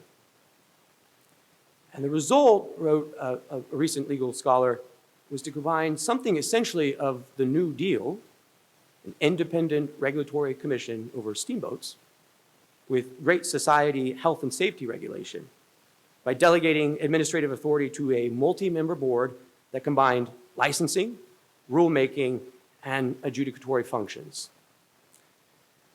Now, I know this anecdote is going to strike some of you to the core, because we also love to tell a story on our side, which is, well, none of this stuff happened until Woodrow Wilson. I mean, the 19th century was great, and it was truly a conservative republic. Well, it turns out the historical record would indicate otherwise. We've had a problem with federal bureaucrats since the 19th century. I think one of the things I want to leave you here with is that, look, Cass Sunstein is right. Democratic citizenship in a large, pluralistic, multi-ethnic society like ours is difficult. It's difficult to administer. But what you have to understand is what's on offer from the left today is, as Sunstein says, the larger the state, necessarily the larger the bureaucracy to administer it. And the bureaucracy must contain experts. And that's just the trade-off you have to have for the kind of society we want to live in. I would say, instead, that the deconstruction of the administrative state begins essentially for us as conservatives intellectually. So tangible deconstruction is really only possible if conservatives begin by deconstructing the mindset of expertise. Rule by experts is foreign to our constitutional separation of powers. It's incompatible with democratic accountability and legitimacy, and it's proven itself to be a failure. Now, if you weren't convinced by that 4 years ago, I think everyone in this room can agree that public health officials, the ultimate experts, are also now the ultimate encapsulation of the failure of professionalized expertise. So the political branches and the states, they must be returned to their lawmaking power. Everyone can kind of agree on that. But they also have to relearn to express confidence in that power. So we must accept that things simply will not be done by a smaller administrative state. Some things will have to be thrown aside. And that's the point. Policies that can be achieved only through a vast, expansive administrative tyranny are not worth accepting. And to the extent that they deserve to be pursued, they've got to be housed in branches or levels of government sufficiently responsive to the people and their elected representatives, such that that tyranny is then averted. So let me give you just one closing couple of thoughts here. Look, the unitary executive is a myth. It's a myth. Presidential power largely exists in two forms: affixing a signature to documents and rhetoric. The power to reverse prior actions taken by a chief executive also requires affirmative action. That's an important point. As we learned in the Trump White House, you'll recall this little program called DACA was created an internal sort of essentially DHS letterhead by the Secretary of Homeland Security. Dear Barack, I want to create a new program. Signed, Janet. Well, we thought, look, it's essentially equivalent to a presidential memorandum. There's some underlying rules here, but we can undo a memo with another memo. Article 3 said, not so fast. To undo a memo from your predecessor, you're going to have to do a full rulemaking. And oops, full rulemaking is going to take more time than you've got on the clock. Better luck next time. So an affirmative action is required to undo essentially a negative or unconstitutional action. There are real limits to political rule, which I think Mr. Clark and I both experienced in our own ways, both in the White House and at DOJ. I'll just share one quick anecdote. When I went over to the Department of Justice, I was told, look, the only way you're really going to be able to stay in communication with leadership and your component attorneys, my office had 76 attorneys I was responsible for supervising, is through your phone, your cell phone. That's how we all communicate. Oh, okay, great. Where do I get the cell phone? Don't know, but someone's going to come by your office and let you know. Okay, so 2 days, no cell phone. Eventually, a personnel person came by and said, you missed all these meetings. Do you have your cell phone? I said, no, I don't have a cell phone, and no one knows who the guy is who has the cell phones. Oh, it's downstairs. So I went downstairs, got the cell phone, the actual hard tech. And then I was told, well, the only way you can log into the cell phone is that your secretary, she has that information, all the login passwords and things of that kind. Where's she? Well, because of COVID protocols, she's not coming to the office. Well, how do I get a hold of her? Well, the directory is available on your cell phone. So, look, the other thing is we're often enamored with this idea that we'll create these beachheads, we'll do all these lists. Everyone in DC's got a list, right? I want so-and-so for secretary of this. I want so-and-so to be head of personnel office. And one thing I thought was really funny was a while ago, you probably all recall this, there was a memo that was published. It was leaked to the press, and the memo contained this like loyalty oath. And, they were asking all these appointees would they, sign up for the loyalty oath. And the loyalty oath was written by like this 23-year-old kid, and the press, was excoriating this kid and saying, gosh, this is so partisan, and I mean, this is some kind of Soviet thing, and who are these kids? Why are they even in charge of presidential personnel? And I'm actually not talking about Johnny McEntee, because this was done in the George W. Bush administration. Same thing, which just shows essentially the paucity of our ideas. We'll actually find people who are ideologically committed and loyal to the chief executive elected by the people by making them sign a loyalty oath. That's how we'll do it. It was frustrated under W. Bush, and obviously it was frustrated the same under Trump. So no new ideas on our side about ensuring that the political appointees are actually accountable to the chief executive they report to. The other point on political appointees that you've got to keep in mind is that they are essentially Army Rangers operating deep behind enemy lines. And when you're surrounded, it takes a certain type of temperament, a certain type of real courage to essentially tell the people who run your operation, you know what, that's great, I'm going to ignore you. Most people don't have that temperament, and so what they say when they're surrounded by the experts, they say, right, so if I ignore you, I won't actually be able to do the job I was hired for, and when the White House calls and asks for X, Y, and Z, I'm going to say, I don't have that, because the information's been withheld, the document hasn't been prepared, or I don't even know what I'm talking about. Most people in that instance say, you know what, you guys are the experts, you tell me what to do. And the political appointee then is captured by the 60 or 70 attorneys or administrators that supposedly report to them.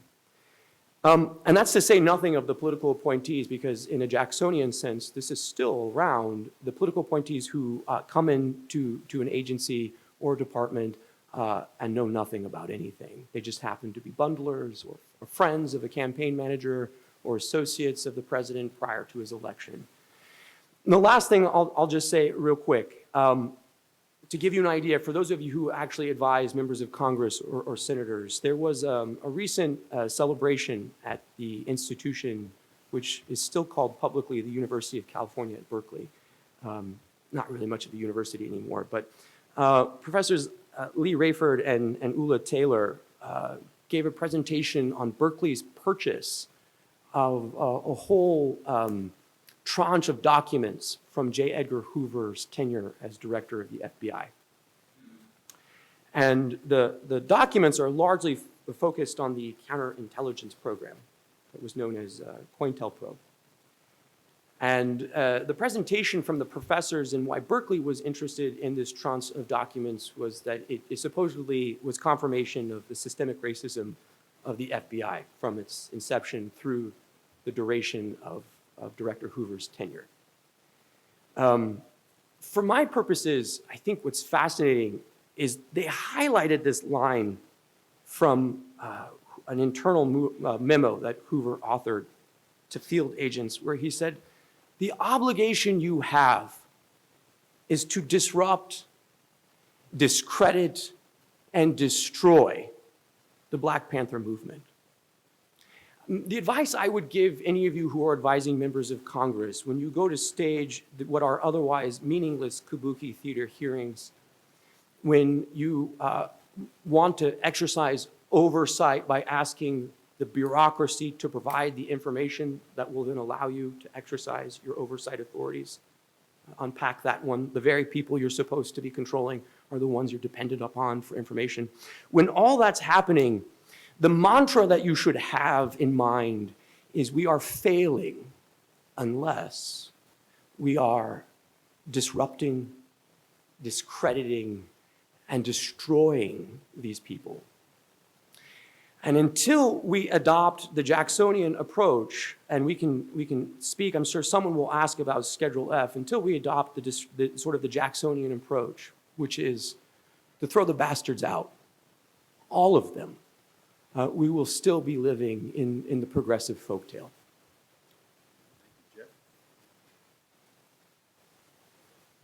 Well, thanks for having me. It's my second time under a Claremont banner. The last time was out on the West Coast. And the last time I was in this room was before the Trump administration began, which was in considerably happier days, both personally and for the entire nation. So it's odd to be back here. I think Theo and I did not coordinate, but I think we have a good 1-2 punch for you. Usually I'm very theoretical, but you got Theo on that front. I'm currently under the tutelage of Rachel Semmel in terms of becoming more practical. So I'm going to focus on the practical points today. And indeed, the first place I'm going to start, that's why I called for this microphone, which you'll understand in a second, is not, wasn't in my mind in advance. It's based on a text message I received from one of my lawyers as I was walking here from parking. And I checked. This is actually a gathering where the Constitution was agreed to. And it's not the Declaration, but let's just imagine for a second it's the Declaration. Here's the anecdote I'm going to start with that I received from one of my lawyers. He completed a bench trial in one of the January 6 cases yesterday. And he told me that one of the FBI agents testified on the stand that evidence of criminal intent could be proved from a Facebook post that showed the relevant defendant quoting from the Declaration of Independence. That should just shock you. And let me just stop there and say, what happens in a properly functioning republic when that happens? And I use the term republic deliberately. Article 3 should spring into action. The judge should interrupt. The judge should say, ladies and gentlemen of the jury, I want you to understand that the Declaration of Independence is one of this nation's founding documents, and that there is a First Amendment right to express ideas based on that document. What should happen with the assistant U.S. attorney, who's the prosecutor, if they didn't deliberately elicit and line up that testimony? They should say, yes, Your Honor, the United States Justice Department, the government, the U.S. agrees with that position. But if they elicited it, then what should happen? Now to the Article 2 branch, back at the Justice Department, back at the FBI, both the FBI agent and the assistant U.S. attorney, they should be called out for that, and they should be disciplined. The FBI agent who testified to that should be, in my mind, immediately disciplined, and in a properly functioning republic, should be ejectable from the department. And one of the reasons, from the FBI, one of the reasons why that can happen is because of all these civil service protections that are designed to prevent the executive branch from functioning properly. And what should happen in the Article 1 branch? There should be oversight of the FBI. What's wrong with your culture if you're having that kind of agent who thinks that it is criminally, something that's in the mind of one of the constituents of the country, that they would dare quote the Declaration of Independence, that they would dare exercise their First Amendment rights? It's truly abominable. And so our topic today is that, about civil service reform. And the FBI obviously are civil servants. And this kind of conduct is getting more and more common as we are in this era where we're living under a government that increasingly I don't recognize. I idolize the framers in many ways, but I don't imagine that they were perfect, that they were really angels, as Madison himself would have recognized. I think that they did not adequately foresee the rise of a professionalized bureaucracy or a protected bureaucracy. And obviously, separation of powers challenges can be brought to that, but in the shorter term, pending big litigation about that or a change in presidential administration, we obviously need to work on reform at a more retail level, at an easier to achieve level. The control that the executive branch, that the president has over the career bureaucracy is far too narrow. And there are far too many people, even who get Senate confirmed positions, who do not adequately wield that power. They come, just as Theo said, to DC, oftentimes not even understanding much about what it is that they do, and they become quickly captured by the career bureaucracy. So I want to share some anecdotes with you about how the folks at the Justice Department tried to manipulate the political masters that they have for temporary periods of time. This is an example. I'd seen Sarab in the room. I used on his podcast. I recommend that you become a regular with his podcast. But I was at the Justice Department after having been sworn in, after having a 14-month delay in my confirmation, for about a week and a half. And it was clear that I was, using my LinkedIn account to post certain things. So the career bureaucrats sat me down and they said, we have to talk about your LinkedIn usage. And I said, all right, well, if there's a policy about that, please send it to me. They sent it to me. I read it. And then they said, we don't want you to use LinkedIn anymore during your tenure in office. And I said, well, I don't see that as being something that the policy says, or even as a necessary implication of the policy. They said, yeah, but it's in the interstices of the policy. So, I pressed further and I said that, what interstice exactly is it hiding in? And, they eventually admitted, it's just sort of something we would prefer that you don't do. And they said, let us use that, we'll give you an example. We think that it's exactly like nepotism, which you do see as part of our policy, anti-nepotism policies. And I said, how is using LinkedIn nepotism? And the answer was, because it's narrow casting to people who know you. And so it raises concerns that are analogous to nepotism. I told them that was absurd and to get out of my conference room. And I never heard anything back about that after that. All right, so that's one anecdote. Here's another anecdote. I was told that I had to resign my office as I had been for a decade the chairman of the Federal Society's Environmental Law and Property Rights Practice Group. Was told I had to resign that. It was an unpaid position, and the Federal Society does not take positions, as most know. But I was told I had to resign it nonetheless. All right, so I resigned it because I figured it was time for new blood anyway, and I wanted to focus on my my actual appointed office. But fast forward to this administration, we have the acting assistant attorney general in the Biden administration of the Civil Rights Division, who is a Stanford law professor, and she is allowed to continue collecting her $900,000 salary at Stanford while she continues to serve leading the Civil Rights Division. That is unconscionable, and it is clear that a neutral bureaucracy is not applying the law fairly to members of different presidential appointees. It's just not how they're proceeding. They're acting in a very result-oriented fashion. In terms of people who don't understand what they're doing, I think obviously that is something that whoever the next Republican president is needs to focus on very carefully.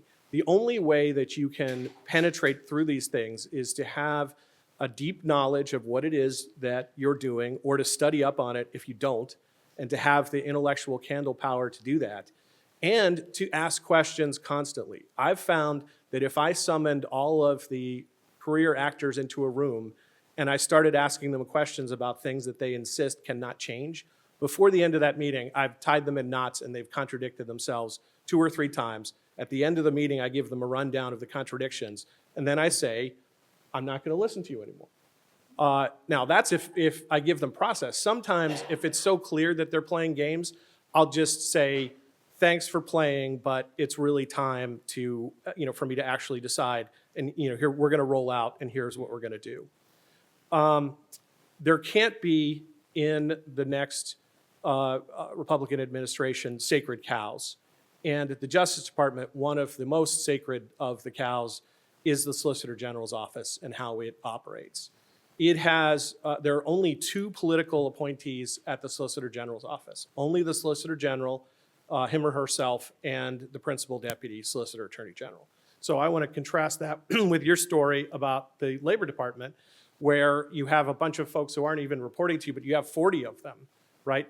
You know, I remember talking to one of my counterparts in the Bush administration who was at the Labor Department, and she had intergovernmental affairs. She had 40 people working on for her to engage in that. And I said, look, I'm at the Justice Department. Every day, $1 billion or a multi-$100 million brief crosses my desk where the bureaucracy, you know, at EPA or some other agency are eating the American people out of house and home with, you know, burdensome regulations. And I'm the last line of defense, essentially, in terms of trying to get to a better policy on that. And I don't have anyone that I can call on. Everyone is someone who is in the career bureaucracy. You know, the political appointees are often misaligned, misallocated in terms of where they're placed. They need to be placed in the priority positions where they can actually help and be force multipliers. So I am going to come, Theo, to Schedule F. So we need Schedule F, which creates an accepted service. There are officials who execute important and significant responsibilities that involve discretion, that involve their expertise, and they're ones who should be entirely controllable in a line that traces directly to the president. If you don't have that, you have this, you know, system under the Pendleton Act. You have this system under the Carter system where these people are just insulated. And so we need to get Schedule F back in place. It was quickly revoked by the Biden administration after President Trump put it out in October of 2020, I believe. Also, there needs to be aggressive use of transfer powers. Most of these bureaucracies are immense. They span multiple states. And if there are people who are in the main hub in headquarters inside DC and they're being intransigent, they need to be given the option to transfer to run other things in other parts of the country so that you can get people into their place who will actually work with the administration to achieve its priorities. I also think you need to look at de-SESing many of these officials who exercise significant power. These officials leak, violating their confidences. That needs a comprehensive overhaul in terms of what our anti-leak policies are. I'll give you one anecdote there, which goes not back to the Trump administration, but back to my service in the Bush 43 administration.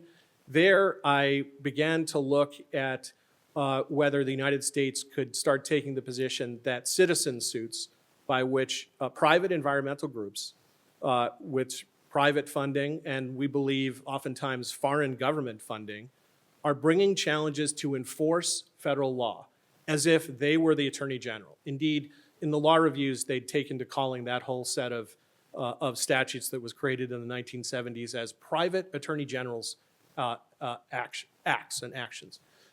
You know, to my mind, that is anathema. There is no such thing as a private Attorney General. There is an Attorney General. And the Attorney General is not even the Chief Law Enforcement Officer of the United States. Under the Take Care Clause of Article 2, the Chief Law Enforcement Officer of the United States is the President of the United States, full stop. And that's something that I think you constantly hear the media contradicting and trying to sell you a bill of goods about. And it's also something that it seems that many of the the intelligentsia think is wrong. They want to constantly have an idea of somehow the Justice Department should be hived off and entirely independent of the president. I think that's unconstitutional. And so I'm at the Environment Division, and I'm looking at ending these citizen suits, these private Attorney General actions. The day after I had the meeting, a law professor began to write and publicize that I was dangerous because I was looking at enforcing the Take Care Clause exclusivity and harnessing that for the executive branch, and wanted to cut out the environmental groups.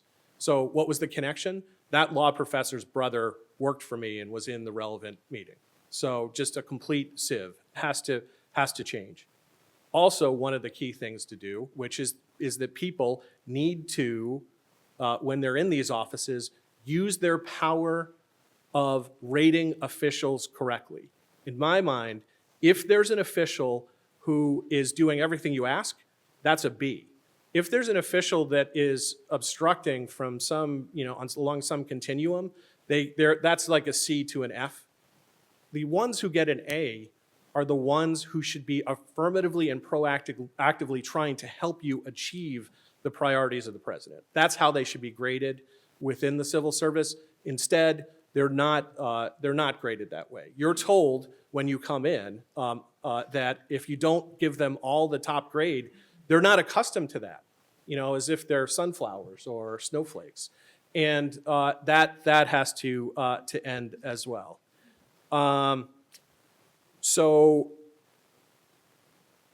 let me say one last thing before I turn it over to questions, because I'm sure you're anxious to have some questions, which is we also need to look at reform of the whole doctrine of qualified immunity. Because even if you can get an energetic sub-executive to get control over the career bureaucracy, even if you could reform the career bureaucracy with Schedule F, you're still going to have situations where agents are doing things, or other government officials are doing things that are outrageous, and they're protected by either the failure of the Bivens doctrine to extend to it, or at worst, as another line of defense, there's a whole qualified immunity issue. The idea that all of these officials are entirely insulated from any consequences for the most, even for the most extreme behavior, is something that needs to be re-examined. And with that, I'd like to turn it over for questions. All right, we do have a little time for questions. Yeah, please. Could you talk a little bit about, well, first of all, I don't think there's anything that Schedule F does that Schedule C can't already do. So whether or not we get Schedule F, but can you talk a little bit about career bureaucracy, national security agencies, and the difficulty with clearance, suitability and fitness, entrance to agencies? Yeah, just real quick, I'll jump in on there. So I think one of the interesting things here, and twofold, is the civil bureaucracy that is, look, just by temperament, disposition, and tenure, usually opposed to a Republican president, even the most milquetoast of Republican presidents, also controls the clearance vetting process, determining who will first be eligible to take positions in the government, but also then who will be eligible to receive clearance to handle the most sensitive information. And I think it's deeply naive at this point to presume, as we continue to do so, that process is not partisan or politicized. And I like to link, and I said, so the second part here, as I said, two parts. I like to link this same discussion, though, to a point that Senator Moynihan made in his book years ago on government secrecy, which is at the same time that the bureaucracy makes these impossible hurdles for certain political appointees to receive clearance authorization, they have proliferated the ability of subcontractors, some 3 million subcontractors, to have access to classified information.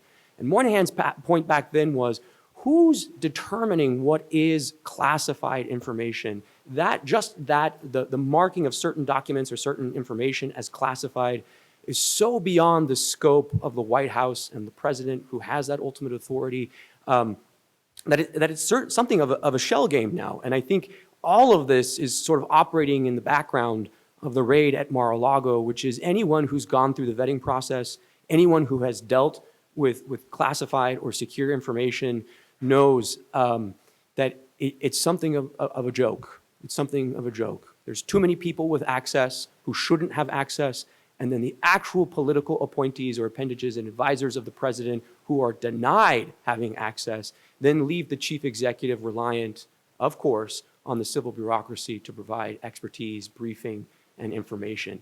That has to be totally revisited. And a serious Congress would look at Mar-a-Lago, would look at the NSC leaks from the Vindman twins, the permanent NSC establishment from the intelligence agencies, and make this a top-level priority. This would be number one out of the gate in January.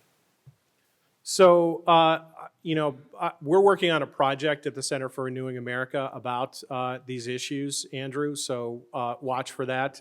We have ideas about how to try to put in place some fixes.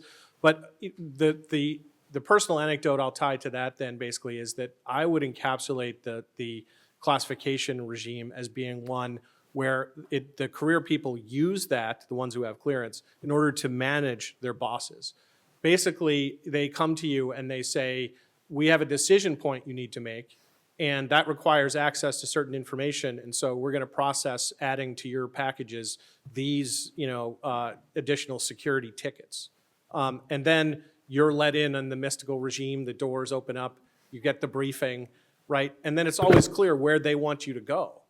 But the thing is, you don't know what you don't know, because they often know what you don't know, which is why they're trying to manage you by showing you a narrow window. It's almost like security peep show, right? They open the little window and you can look through what they've chosen to let you look at. And that needs to be changed. And in terms of Mar-a-Lago, there are just so many games that can be played. And the current game that seems to be underway against President Trump is that there are documents that were marked classified, which made the subpoena, et cetera, a kind of trap for the unwary. They don't even know, it seems, based on the disputes as I've seen them unfolding in court, as to whether it actually was unclassified or not. In other words, like, all they know is it's marked classified, but they don't know whether it's still classified. So there's this kind of, is it Alphonse and Gaston, like, fight about like who goes first? Like, we want you to tell us whether you think it's classified. And, the Trump lawyers are saying the reverse to the Justice Department.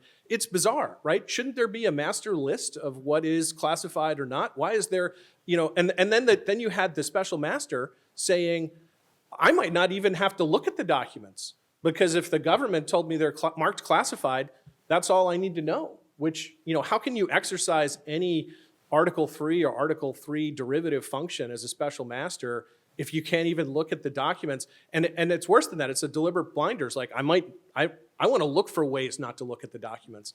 The system is completely screwed up, Andrew, and it needs to be reformed top to bottom. Yeah. Well, that's part of trying to tie the hands of the president as well, because then if you watch the talking heads on MSNBC, what they say is, the president can't just pronounce en masse some group of documents unclassified. He has to go through a process. And then everyone has to stamp it, like at the conclusion of the process. It's similar to Theo's point about, we won't let you change policies, and this is what the Solicitor General's office often does when a Republican administration takes over, is you can't change the policy until there's a new rulemaking. So you can't change it until you followed our process. Where is that process in the Constitution? Nowhere. The president's in charge of classification and declassification. Yeah, exactly on that point. Before you begin, 1 second. We're supposed to break now, but since we started 5 minutes late, we're going to take a couple more questions, but very brief. So just quickly, the entire federal classification system is built on an executive order, as you know. It comes out of the presidency. Why did the Trump administration do nothing with that in the entire 4 years? And in addition, why did the president, when he thought that he declassified Russiagate documents, he could have simply called in the lawyers, issued an executive order, named the documents? I mean, it seems to me, looking from how this played out, he got lousy legal advice. He could do an executive order, and it could have been done, and the White House let down the administration by not tackling that subject. You want to take that, Theo? Sure. So, I mean, look, the one thing I'll say is, so this isn't profound, but when you elect an outsider, there are going to be some things that are missed, right? Because there's just a general paucity of information about the inner workings of the bowels of government. And also, the one other thing that's tied to this is there's a permanent and sort of intelligence apparatus that exists. The NSC, is not staffed by hires that the chief executive makes himself. The security intelligence agency says these are the people that we're giving you on detail. So from the moment the clock starts to run, and this is a point I wanted to make earlier, which is that the bureaucracy always knows how much time is on the shot clock. Always. From the moment the clock starts to run on the 4 years, any chief executive on our side, any president is going to have to make the determination, do I brook a fight with the security agencies now, or do I trust that we're not going to have any issues, there's not going to be a dirty bomb in Manhattan or anything, and I can trust them to provide me good information, good intelligence, and that the folks that they're sending over on details will more or less be in line with my foreign policy and security agenda. I think the Trump administration started in one posture and then quickly pivoted, and then we got the leaks. We got the first Ukraine call. I mean, look, a funny anecdote I'll tell is I ended up translating for the president multiple communications he had in Spanish because it was so bad that the president didn't even trust the official translators because those individuals were known by year 3 to be leaking the private conversations he was having with foreign leaders. And my Spanish is okay. But that's how bad it was. So, I mean, I think in hindsight, it's easy to second guess an armchair quarterback, like, oh, you should have led with an EO on this. But the game theory was lead with an EO on the deep state intelligence bureaucracy, and you will open up a multi-front war. And let's avoid that. And we ended up there anyway, but I think it's slightly unfair to say you should have led with the EO to revisit that from the beginning. What we know now, I mean, I think anyone who's a part of these transition projects, I mean, like, put that in the book. There should be an executive order that leads with this in the next Republican presidential administration. On that question, I wasn't involved in that, and so you know, I don't want to second guess it. I think it's, you know, be easy for me to armchair quarterback it as well and say, look, that turned out to be a big problem, and then work backwards to, you know, here are the solutions. I wasn't you know, involved in that discussion, so I'll just say that I agree with Theo that we now see it to be such a huge problem that it needs to be a going in problem, and that the game theory this time shouldn't be to leave it till later. The game theory should be it's so important it has to be attacked from as soon as possible. I think we're out of time. So with that, thank you very much, both of you. Thank you, everyone. Our next panel is on defunding the left's federal support. Very timely topic given everything that's going on. My name is Milikh. I'm the executive director of the American Conservative. We're thrilled to be part of this event with a lot of friends and partners here at Hillsdale's Kirby Center. I know we have a packed schedule today, so I'm going to keep things short and let our excellent panel take the lead here. And I'm going to introduce them one by one as they go, starting right to my left, to your right. U.S. Representative Bob Good from the greatest state in the country, the Commonwealth of Virginia. I'm a native Virginian, so I can say that as a very biased person. And he has probably the most beautiful district as well. If you haven't been out to that part of Virginia, make it a point, go to Nelson County, a lot of great neighbors there as well. So check that out, but I'm going to stop talking now and hand it over to Representative Good. Thank you. There we go, that's on now. Thank you so much. It's a privilege to be with you. For those who I have not met, which is most of you, I'm a second term, just won my second election in the heart of Virginia. I live in the Lynchburg area, and I'm on the budget committee, which is kind of funny here because we don't do any budgeting here. We just spend money recklessly. And I'm on the Ed and Labor Committee. But my greatest pride in Congress in terms of association is I'm on the House Freedom Caucus. And after my first year, I was one of 2 freshmen who was voted to the leadership team or the board of the House Freedom Caucus. And when I ran for the first time 2 years ago, I had identified that what I thought were the 3 greatest threats to the country were our broken education system, K-12, as well as our college campuses. We could talk for weeks on that, of course. And that's why I asked to be on Ed and Labor Committee. Our broken immigration and border system, of course, when I was running in 20, I anticipated we would have President Trump, and we would be working to continue to secure the border and to finish the wall and things like that. But I also did the third threat that I identified, I thought was the greatest threat, kind of my key issue that I ran on, was the spending. And of course, we've spent $10 trillion in new spending for the first time ever in the first 2 years of a presidency to go to $31 trillion national debt. And it's funny, it's not funny, it's sad, but being on the budget committee, when I will often point out that that's $90,000 per citizen, each of our share, and I think we probably have a hard time arguing we've gotten much for our share of that $90,000. But literally, the chairman of the Budget Committee, obviously on the other side of the aisle, said on the House floor, I was debating a bill, and I made that point, and he said, stop saying that. We're not asking anybody to pay it back. And they really don't think that it's real. So I guess I'll deal with sort of the, probably interweave with this, the kind of the issue of the day, at least on the House side, where we're really focused, and because I've been sort of in the fray on that to some degree with our leadership situation. And I was asked repeatedly when I started to run in 19 for the first time and into the 20 race not to support the status quo on leadership. And I'll just be a little generic on that. Don't vote for or support the status quo. And I said I would evaluate leadership based on what they do in my first term. And, you know, do we use every lever at our disposal, even in the minority, in a close minority where we were the last 2 years in a similar situation to which the Democrats will be, at least on the House side, going into this Congress. And I would suggest that we failed miserably in our willingness to fight, our demonstrated courage. It's a word I use a lot. Courage is in short supply up here. Doesn't matter what you believe if you're not willing to take risk to achieve that which you believe. And that applies to a lot of things in life, but it applies to politics as well.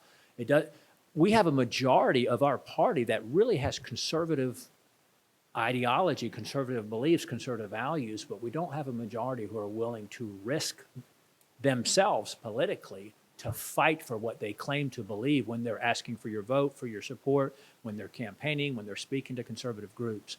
But I said I would judge us on what we did. And I'll point to 3 specific examples where I feel like we failed miserably. And I am supposed to be talking now, right? We're not just doing intros right now. No, okay, thank you. But number one, we had the ability to defeat twice over a bad NDAA bill, National Defense Authorization Bill. And we had a rare moment of leverage as a minority party to defeat an NDAA because the Democrats could not pass it without our votes. Now, I love what we do up here in Washington. This quarter speaks to the whole debt issue that we have and the spending issue. We call a defense bill is a must-pass bill.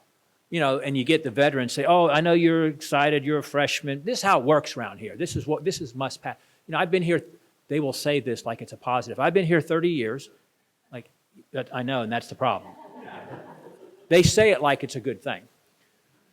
But this is a must pass bill. But they could not pass it without Republicans. And when it first came to us, it had drafting of our daughters. It had red flag laws for our military. It, of course, had no interest in doing anything to secure our border, which I know technically is not under NDAA. It had the COVID vaccine mandates, all kinds of funding of woke ideology, CRT for our military, diversity, equity, inclusion for the sake of diversity, equity, inclusion, transgender stuff. You know, we're funding surgery, transgender surgery for military members. We're funding abortion for military members. And a lot of things that compromise readiness in the name of, again, diversity for the sake of diversity. Not surprising when we have a president who's told the military the greatest threat to the country is climate. And then we had to pass an exception to allow General Austin to become defense secretary when he didn't meet the 7-year retirement between military and civilian. He'd only met 5 years, and the House was asked, of course, we don't confirm appointments like that, but the Senate does, but he had to have an exception. And we were told we had to put Lloyd Austin in there because he was going to eradicate racism and white nationalism and white supremacy, which was so prevalent in our military. And Lloyd Austin has told the military the greatest threat to the country is white supremacy and racism in the military. My military friends would beg to differ, the ones that I know well. But we could have taken that down and defeated it and gotten a clean defense bill. And instead, majority of Republicans voted for it, both times. And the ranking member on the Republican side, when we were challenging it, the House Freedom Caucus, we got about 60 Republicans voted against it. That ranking member, who wants to be chairman here come January, said we would not have passed a different bill out of committee if we had the majority. First, and it was like, first it was, oh, this is the best we could do because we're in the minority, but we could have defeated it. But he also said we would not have passed a better bill if we had the majority. It should have been taken down just because of the vaccine mandates. Just because of the vaccine mandates should have been taken down. But it's got stuff on there, by the way, electrifying our vehicles, moving to sustainable fuel for our airplanes and all kinds. This administration probably doesn't know how Putin invaded Ukraine with the climate considerations, you know, and they literally sent John Kerry to lobby before the war, before the invasion, to consider the climate implications. Secondly, and I didn't mean to take so long on that one. Secondly, on the spending piece of it, suspension bills. Suspension bills. You probably all know this because y'all are smart policy type people. They pass bills without the Freedom Caucus fighting against it, with the complicit approval of our own leadership. They pass bills in an empty House by unanimous consent voice vote. And we make sure we have somebody on the House floor all the time to object and force a voice vote. You know, to force us to actually do what you all elect us to do, to cast our vote as your representative. And our own leadership has fought us on that. And then what they do when we require a voice vote, they'll lump all these bills together in what's called a suspension vote, which means an unblocked suspension means you put a bunch of, it might be 25 bills all together. We're all up or down, one or the other. It takes a 2/3 vote to approve them because they were passed on suspension, or sorry, put on the floor on suspension. So Democrats don't have 2/3 of a vote. And we vote for them, not we, but the party votes with them and allows them to pass, gives them enough votes to pass them. And what they'll argue is, well, we've got 4 or 5 of our bills in there, so we want to get our bills passed, so we'll choke down the 15 bad Democrat bills. And sometimes they're spending billions of dollars, usually millions, but billions, growing government, encroaching on our freedoms, and spending money. We've done that on, we have not fought on the spending piece of it like we could, again, on the NDAA, on the suspension bills, and there's one other big one that I wanted to mention. It's escaping me. I got my policy guys in here, but I didn't talk about what I was going to say. But we have not done what we can and what we should do to fight the spending piece of it. It's all about the power of the purse and in the new majority, and we cannot agree to fund the very tyranny that we campaign against. We should not, we in the House Freedom Caucus have sent a letter to McConnell and McCarthy saying we will not provide one more vote, and no Republican should vote for, it's infrastructure, the thing I was going to bring up for a second, the phony infrastructure bill. But we will not provide one more vote that for any government funding that doesn't secure the border, that does not end the vaccine mandate, and that does not go back to the energy policies that were in place when this president got elected that surrendered our national economic security on an energy basis. And what we're calling for is at least a return to the 2019 spending before we ramped up things because of COVID. The Trump tax cuts have worked such that revenues have grown to nearly $5 trillion last year. We're taking in more money from the American people than we ever have, but of course we're spending $7 trillion when we're taking in $5 trillion. But one other glaring example, the 1.2 phony infrastructure bill, and I always put phony in front of that because of course you know it wasn't infrastructure. About 10% of it was true infrastructure, to the extent you think the federal government ought to be involved in infrastructure, but 10% of it or so. Of course, part of it was to fix racist infrastructure. Everything's racist, everything's COVID, everything's climate. But our own leadership promised Republicans would not provide the votes to pass that. And because it was questionable whether or not the Democrats had enough votes, because remember, the most radical of the crazy Democrat Party, and I know I'm redundant there, but the most radical leftists, the communists, not just the hyper-socialists, the communists were mad because they wanted intangent with Build Back Better. And remember the senators who, forgive me, screwed us and voted for it. They said if we vote for infrastructure, then we'll defeat Build Back Better because of that. That was their justification. But we had some Republicans threatening to vote for it, and McCarthy promised us Republicans would not provide the votes for it. We had the Biden 13, is what I call them, the Biden 13 who did vote. They went on the board early before the Democrats all voted. So we passed it with Republican votes before we even knew how many Democrats were going to vote for it. And when we conservatives attacked them for betraying us, our own leadership was angrier at us for attacking them than they were at them for crossing over the Democrats to pass that bill. Houston, we have a problem. And that's why some of us are risking everything politically. We're not going to go along to get along. We're not going to prove the status quo. We need new leadership. I can tell you in absolute terms, if we elect the same people to lead us in the new Congress, we will get what we've always gotten. We'll get rolled by the Senate and by the president because, last thing I'll say, and I'll probably pass my time. We must pass legislation out of the House that you all voted for us to pass, that you all want us to pass. And that does, it's like, I like what Dan Bongino says, when you get elected as Republican, you ought to do, Republican stuff. And we need to pass legislation that the president doesn't like and that the Senate doesn't like. And if they don't support that legislation, the Senate doesn't pass it, the president doesn't sign it, then they're shutting down the government. Almost everything we do to you up here is bad. While pretending to do stuff for you, we're doing it to you. The less we do, the better. Call their bluff. And by the way, even with the debt ceiling, which we, I've said all along, I will not vote for a debt ceiling increase unless we've got the spending cuts with it, not promised, but with it, that will actually put us on a path to fiscal responsibility. But all they've got to do is cut the discretionary spending if we hit the debt ceiling anyway. Stop spending more than we're taking in. We have revenue coming in, just stop spending more, and it wouldn't matter anyway. So thank you very much. Well, thank you, Congressman Good. That was excellent. Next, we're going to hear from Arthur Milikh. Arthur is the executive director at the Claremont Institute's Center for the American Way of Life, one of the lead organizers of today's event. He's doing excellent work there. Arthur.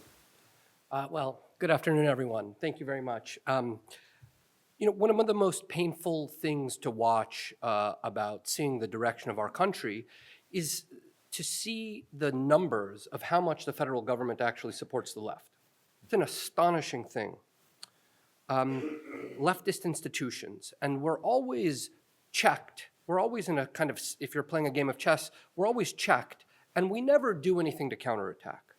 We always just say, well, okay, we lost on this one, just like was said a moment ago, and we never do anything to counterattack. We're funding institutions that harm the country, that harm, more importantly, our constituents, and you could reverse this question by saying, well, when does the right ever get any federal money? Does it ever? Should it? I don't know. That's an open question that we should be thinking about and talking about. So if you take a step back, you see that federal spending helps, so far as I can tell, only the left and never the right. And when you look at the total of federal spending, you'd think that the federal government is some kind of leftist activist entity, kind of like, open society, but with a little more money and a little bit of a publicly less radical bent. It's astonishing. Now, the way that I think that we should think about this is by not the way that we have been accustomed to, habituated to thinking like accountants on the right. So we just want to cut spending. This, I think, is the wrong approach. We'll never fully cut it, but what we're doing while we're allowing this to go on is the creation, the sustainment of an activist class that is set against, let's say, traditional America. Their salaries are being funded to do this. This is their only professional obligation. And we always say, okay, yeah, no problem. And there's nothing correspondingly being done on the right. I want to give you guys just a couple of examples. I hope you don't smirk at me that I'm going to talk about universities because this is such a stale talking point, but I want us to look at it a little bit differently. They are, by and large, without question, assets of the left. They are part of the constellation of powers that the left owns. There's simply no question about that. They loyally teach their doctrines. They loyally promote a cultural revolution. And I'm not talking about funding like these small grants that the right is, used to kind of laughing at. A couple of years ago, there was this grant for $50,000 given to some university to research feminism and glaciers. We like to laugh about that stuff, but it's a cope. It's a cope that we allow ourselves because it prevents us from looking at the overall problem. We laugh at it, we think it'll go away, and that's it. That's not a victory. In fact, taking away that $50,000 grant would not be a victory. Going after the infrastructure of the funding would be a victory. We have to think bigger and more forcefully on that point. Now, you may say, well, defunding universities, isn't that gonna be a problem for scientific research? Well, that's very much an open question. Yale University, I just know this number, other universities are exactly like this, or other elite universities are like this, gets about $500 million a year, every year for scientific research. It's a lot of money. And what they do is they pretend like they're a serious institution by hiding behind the laboratories, which, by the way, fund the rest of the institution and give them public respectability. Why should science be done there?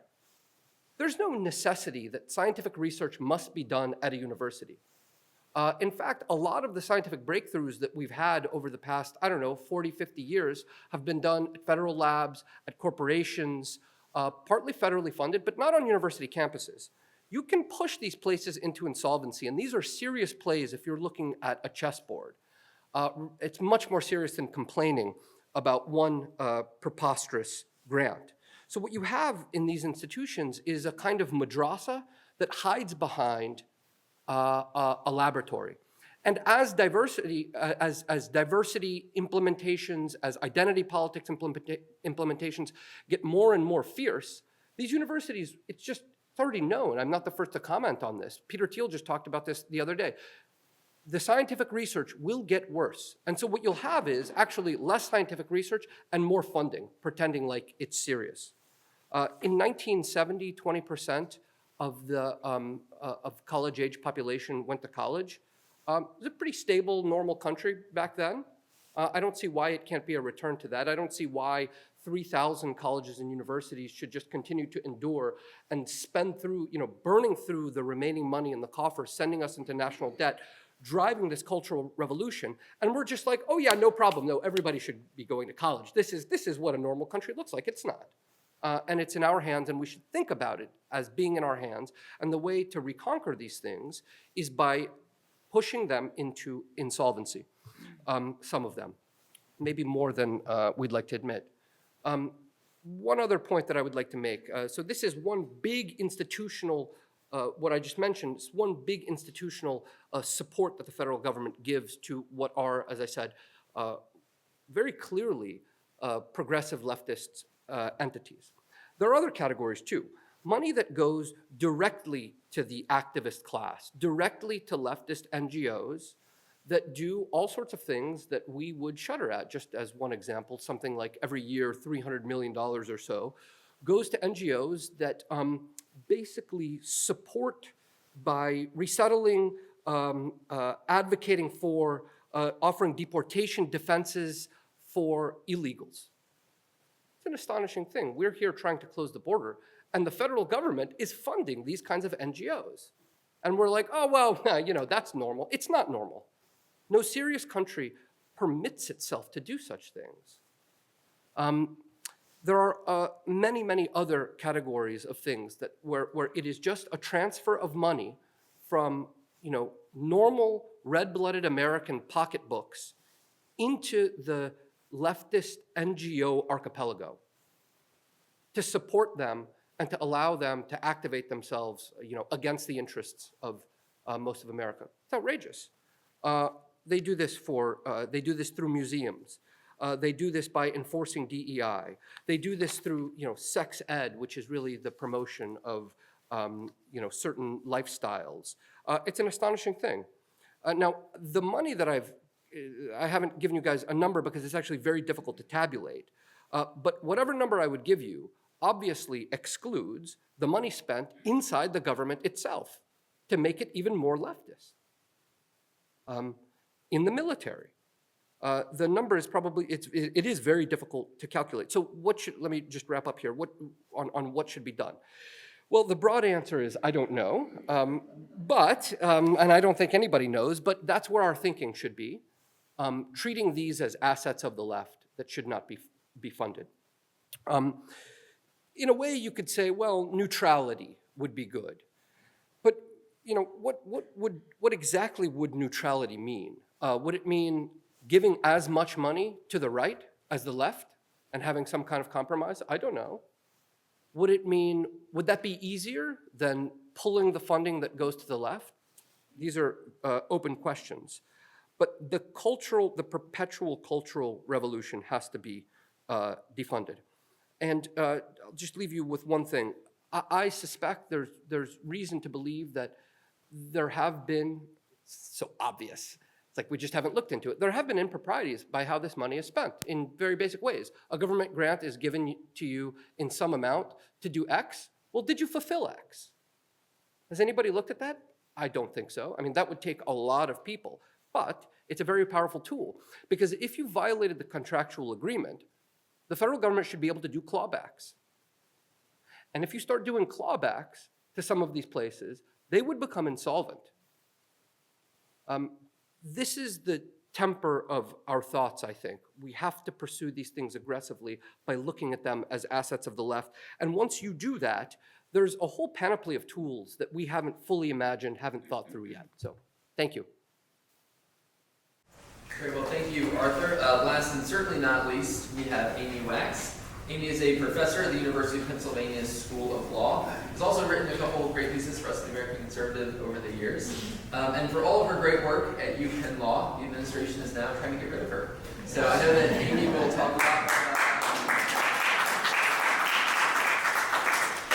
Amy will talk a lot more about that. If you would like to support her her fight against them, you can go to amywaxdefensefund.com. Amy.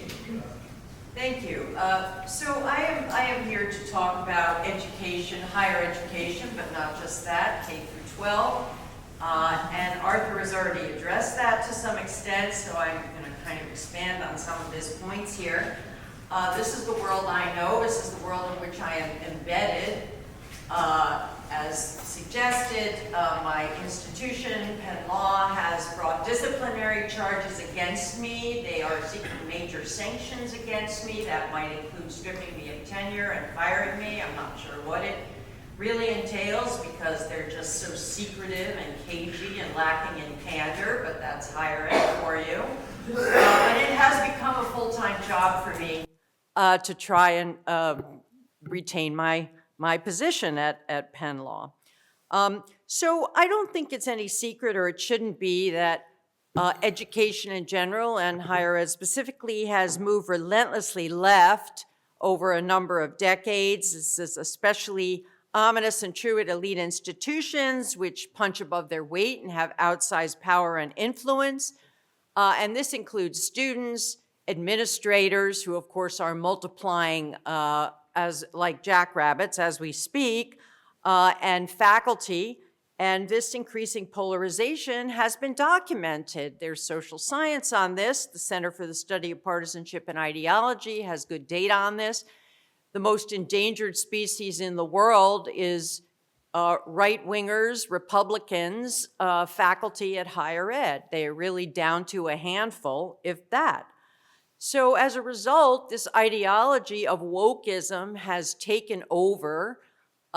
We can talk about what wokism is, but it's basically this notion that our country is irredeemably racist and evil and sinful, that our top priority should be promoting diversity, equity, and inclusion, and that means equal outcomes for all groups by hook or by crook, necessarily entailing a full frontal assault on the meritocracy. So that is what is going on in higher ed right now.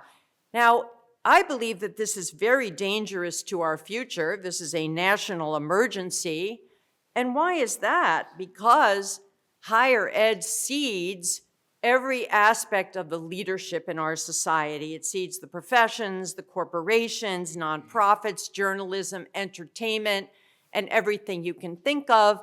We are training an army of lefty-leaning individuals to go out and take over these institutions and influence them in a far left direction. So the question really here is, how can we disrupt this? How can we discredit it and destroy it? Now, creating more ideological balance in our universities, these extremely lopsided left-dominated campuses, is quite difficult. There is no magic bullet. There is no magic solution. These are self-governing organizations. The administration and the faculty do the gatekeeping. It's very, very hard to penetrate this carapace.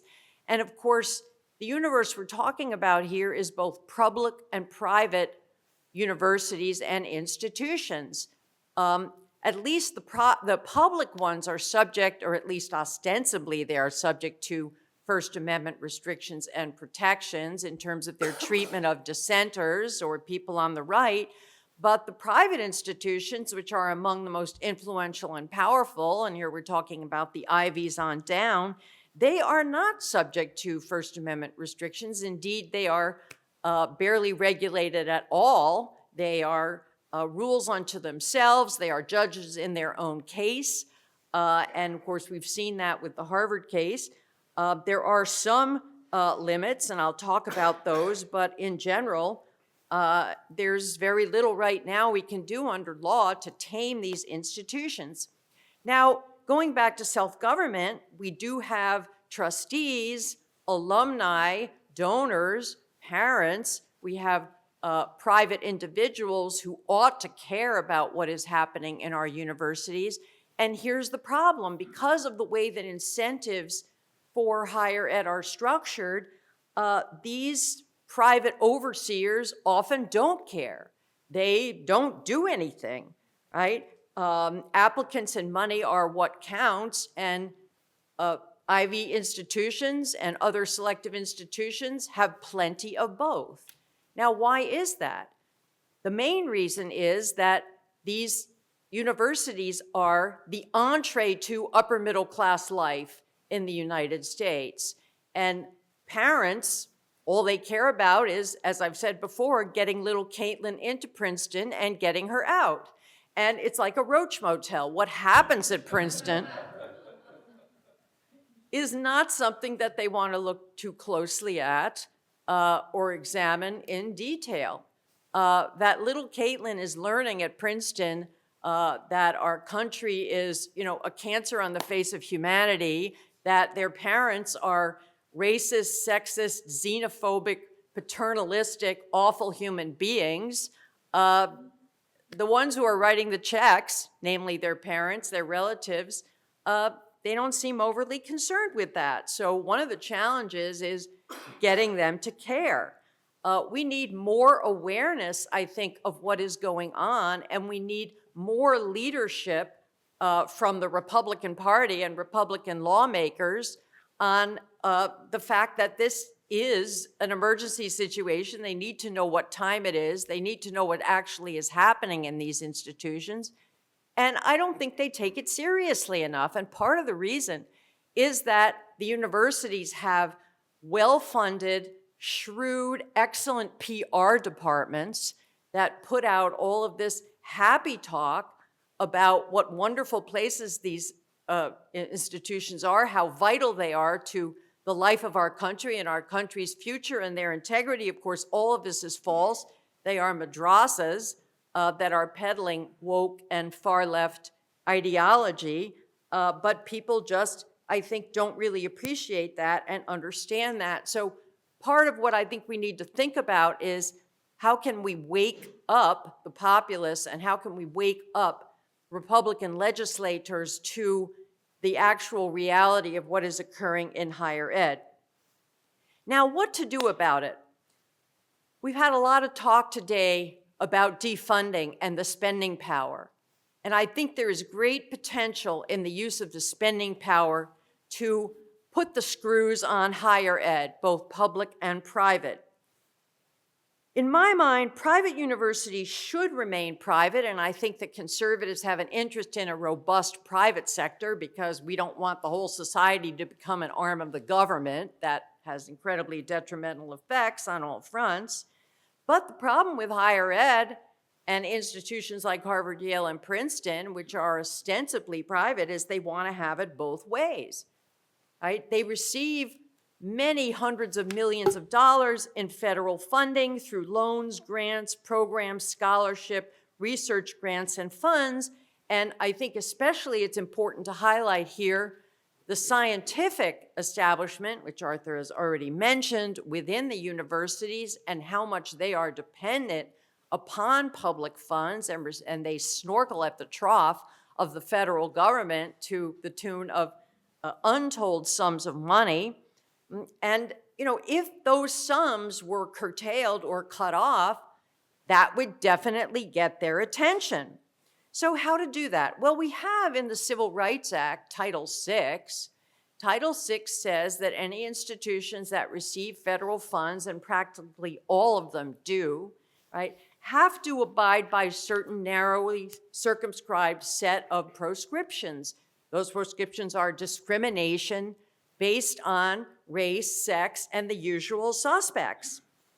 I would favor expanding Title VI, and this would require legislation to mandate that these institutions have to adopt First Amendment principles as a condition for the receipt of federal funds. Now, of course, this would have to be structured to make the proper exceptions for religious institutions. It would have to be wisely drafted and the like. And that would also have to be backed up by strong enforcement powers through private lawsuits and through publicly enacted remedies, which I'll address in a minute.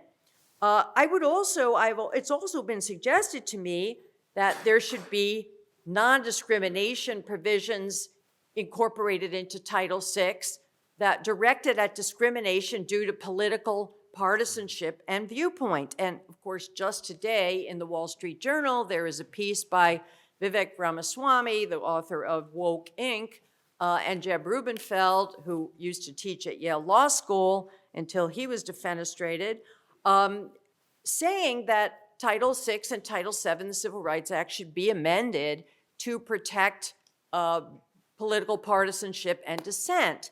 Now, I think in some ways it's easier to do this in the workplace. It's a little bit harder in the universities where the faculty would immediately protest and say, well, we have to retain our authority to make judgments about the quality and the value of research and of the opinions that professors are peddling. That's part of our charge as a self-governing institution, so they could potentially use that to push back against protections for certain kinds of ideas. So I'm not saying this would be a smooth road, but it certainly is something to consider.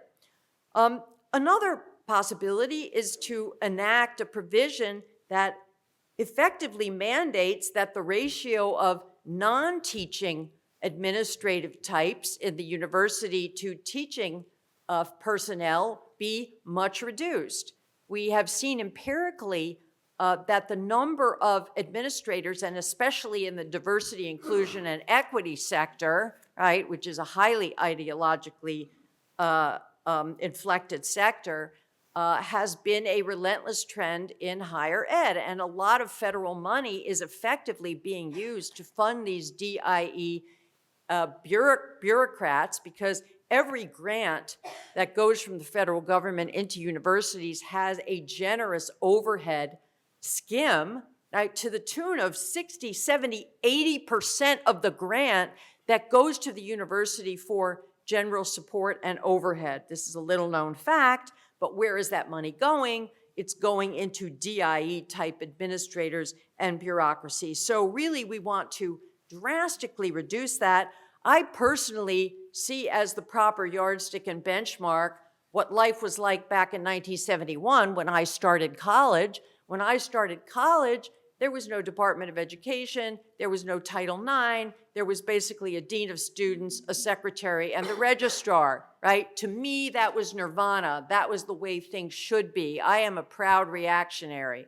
I think that it is important to see the past as a great guide to the future. And in that respect, I would try to reiterate what Yale was like in 1971, which is when I started there. So relatedly, what about abolishing the Department of Education?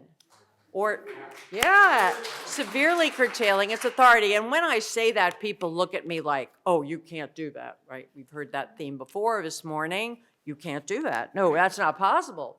And I ask, why is it not possible? We need Republicans to take a very hard look at the Department of Education, the various responsibilities that have been assigned to the DOE, reposed in it for all sorts of services and programs. I mean, you have no idea, right, what the DIE is doing and all the money that they are spending and the way in which they have, and their various parts, have become entrenched.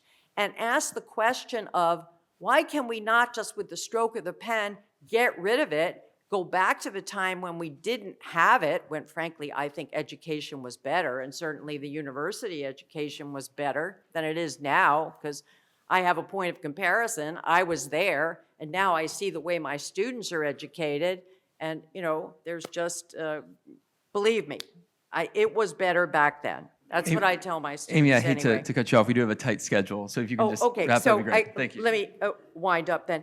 Finally, tame the accreditation organizations. right? The government on the state and federal level is farming out authority to private organizations like the ABA, Graduate Medical Education Association, the American Medical College Association, undergrad and university accreditation organizations, and they are layering on these DIE far left priorities. I could tell a million stories about that.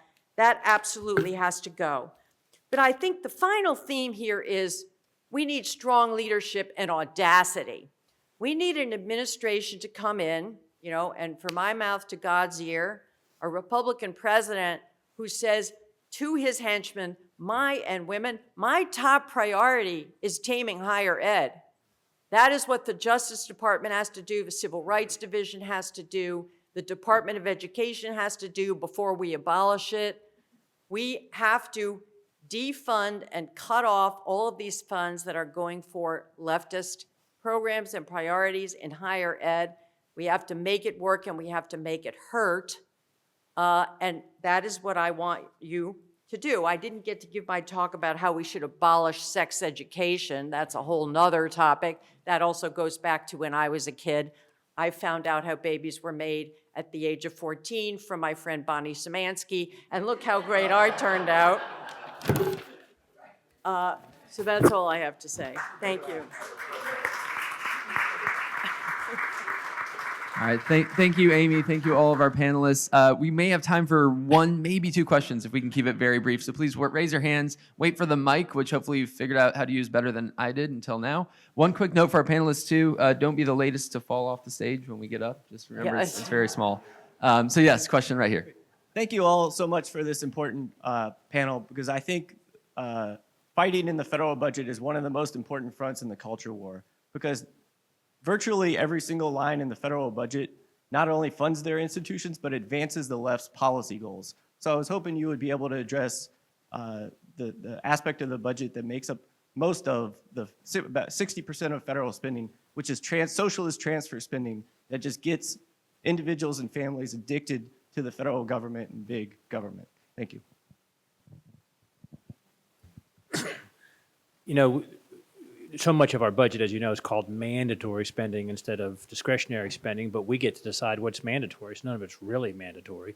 And one of the big problems that's caused, you know, and I'll be brief because of the fact we're short on time, but one of the problems that we have economically as well as from a labor standpoint is we are paying people increasingly not to work. We've taken all the work requirements away for able-bodied citizens to receive government subsistence. So we've grown the subsistence class, we've grown the housing subsistence, we've grown the welfare subsistence, and we've developed we have 60% labor participation rate as a result of it. And so we have to go back to work requirements for able-bodied folks, of course, in a temporary nature too. We're a compassionate and prosper enough nature that country, I should say, that we can provide a limited, reasonable safety net.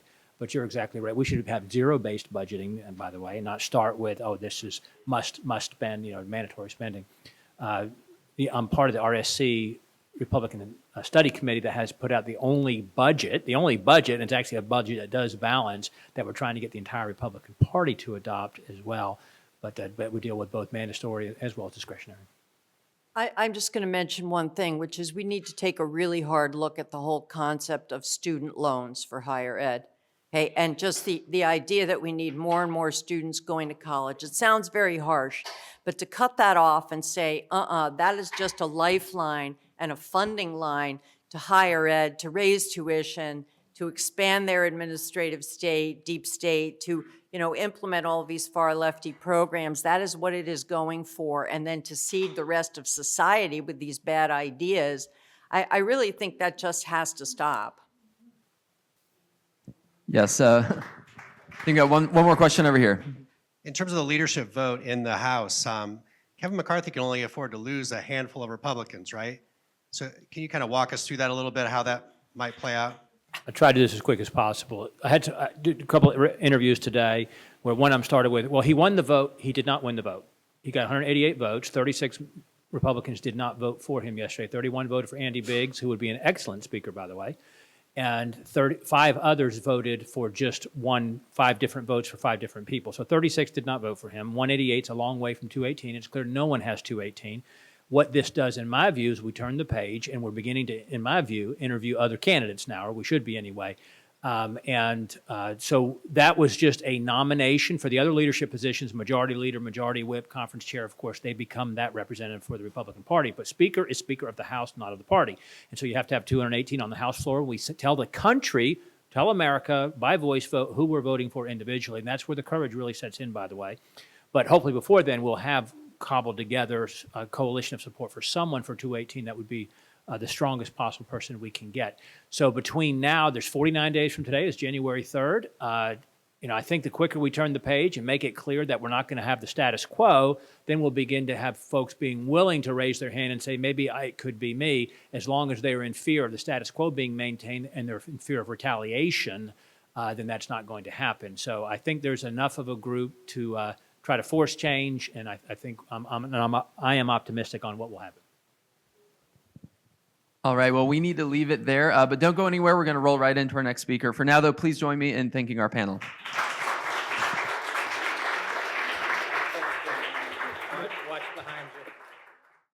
Okay. Hi, everyone. Hello again. It's a great honor for me to introduce Chairman Jim Banks. He is, without question, among the most serious, intelligent people in town, and among the most courageous. And that, I think, is the virtue that counts perhaps most today. Just a few examples. Not many people have spoken out so fiercely against wokeness in the military. You know, when you do that, there are huge risks. There's a huge officer class that doesn't like hearing that. But when you keep talking about it, you know you're talking about the right person. Not many members of Congress have been so openly against the official regime ideology on transgenderism. But Chairman Jim Banks has, and we're very grateful to him for it. Chairman Banks is among the few that have thought through with a great deal of detail about what the GOP should do from here on out, how to think through what powers it should use in the House to investigate, inquire into the regime that rules the country. Now, you guys already know Chairman Banks is the chairman of the RSC, which has 160 members in it. He's a veteran of the war in Afghanistan. He's a friend of the Claremont Institute. He will, without question, play an enormous role in the GOP in the coming years. And of course, he is the first real conservative to run a competitive leadership race in recent history. Please, thank you.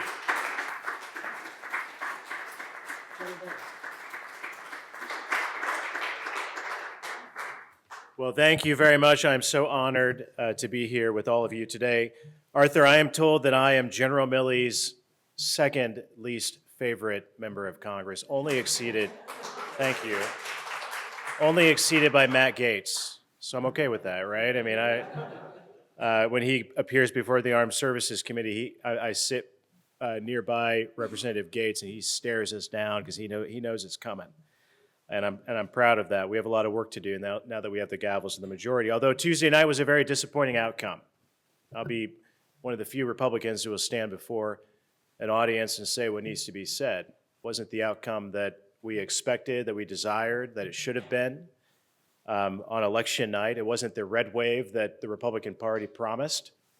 It was a very disappointing outcome on election night. As the dust is settling, it appears that we might have a two-seat Republican majority, and we won't have a Republican majority in the Senate. And to me, that is inexcusable and an indictment of the Republican Party's campaign message that obviously didn't present a clear alternative to the Biden and Democrat message that is destroying this country. So we didn't do our job during the campaign cycle, and we ended up with a narrow, slim, two-seat Republican majority likely in the House and a continued Democrat majority in the Senate, which is really disappointing.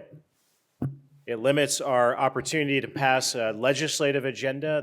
The so-called commitment to America the Republicans put forward is on lifeline at this point in a narrow two-seat majority. It means that we won't be able to advance important bills and causes through the legislative process in a slim majority. But what it does mean, having a two-seat majority, it does mean that any one member of the majority can do what I think needs to be done, and that's provide a vigorous oversight and investigations agenda in the upcoming Congress. We can use our majority to slow down the Democrat and the Biden agenda and stop funding many of the most radical climate change and critical race theory priorities of the Democrats' agenda in the White House or in the Congress that we've seen over the past couple of years. But obviously, we won't be able to pass the conservative agenda that many of us want to. But only one member of Congress can step up and provide oversight. And that's what I want to talk about today. We all know that America and the American way of life is under attack like never before. And that's what this organization and institution is dedicated to doing something about. We need to expose the enemy and understand their tactics before we start fighting back when we take over the gavels on January 3rd. For example, many of us assumed that big tech was solely responsible for censoring conservatives.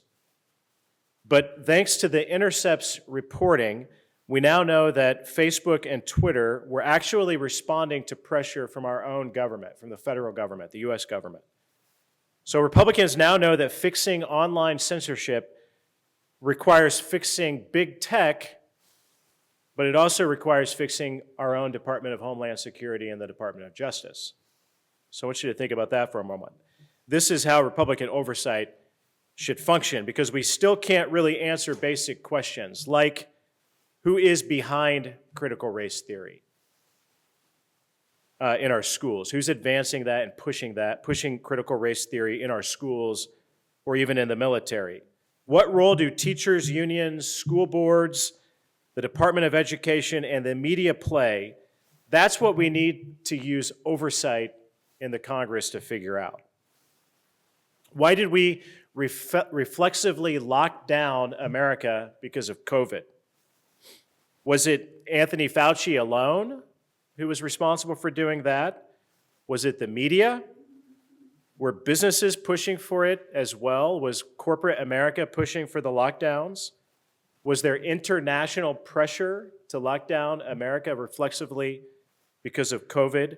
And why was any of that allowed to happen in the first place? That's the type of oversight and investigations agenda that Republicans must advance in a two-seat, maybe slim majority. Ladies and gentlemen, we need Devin Nunes-type oversight more than ever before. Thank you for the one person who's clapping. Because you know what I'm talking about. We need new and more Devin Nuneses to step up to the plate with gavels in their hand, chairing committees and subcommittees to provide that type of oversight. You know, as I think about where we are today, Joe Biden is the least scrutinized president in American history. His administration is the least scrutinized administration in American history. Dr. Fauci resigned last month because he was afraid of Republican oversight efforts. And I hope that we don't miss the opportunity to live up to his fear. He's the lucky one. He's resigned, but there are a lot of them who are left. In the military, we would call this a target-rich environment, right?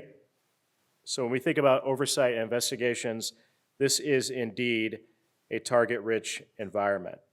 Committee chairs have a unbelievable independence. They're not beholden to the speaker, the majority leader, the leaders of the Congress. The committee chairs have unbelievable independence to investigate the administration, no matter what committee, from the Education Committee to the Armed Services Committee. Obviously, the Oversight and Investigations Committee is wholly devoted to that.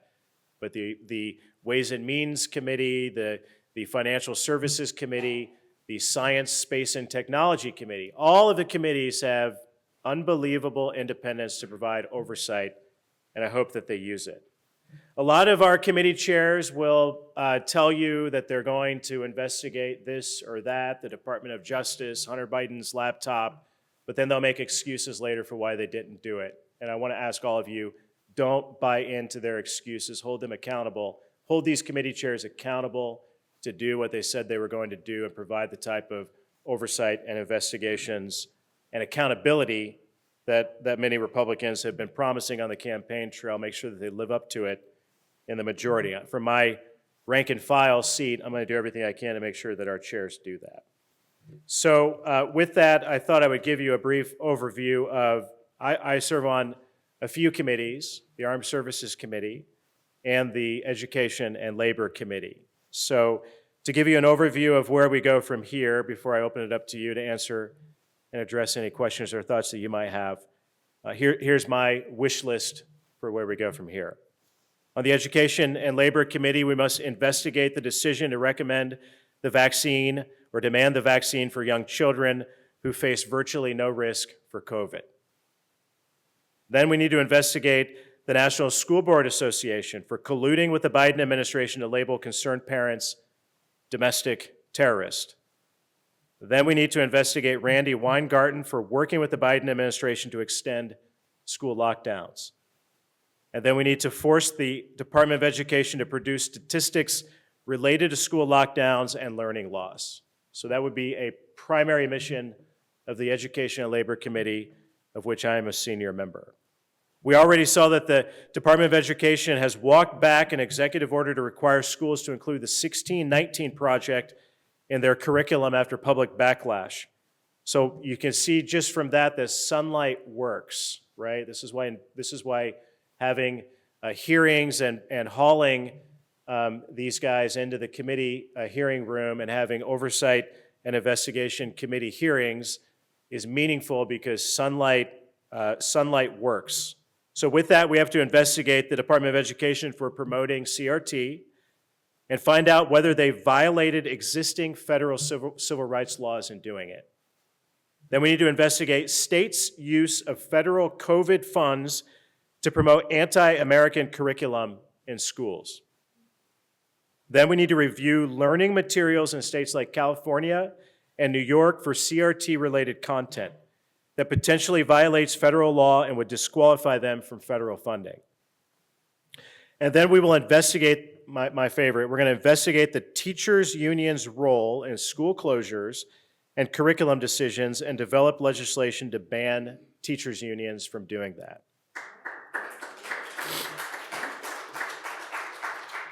And then last, on the Education Committee, we need to review the accreditation requirements for charter and public schools and whether curriculum requirements violate religious conscience rights. So that's my hope for one of the three committees that I serve on, the Education and Labor Committee. Then we get to the Armed Services Committee.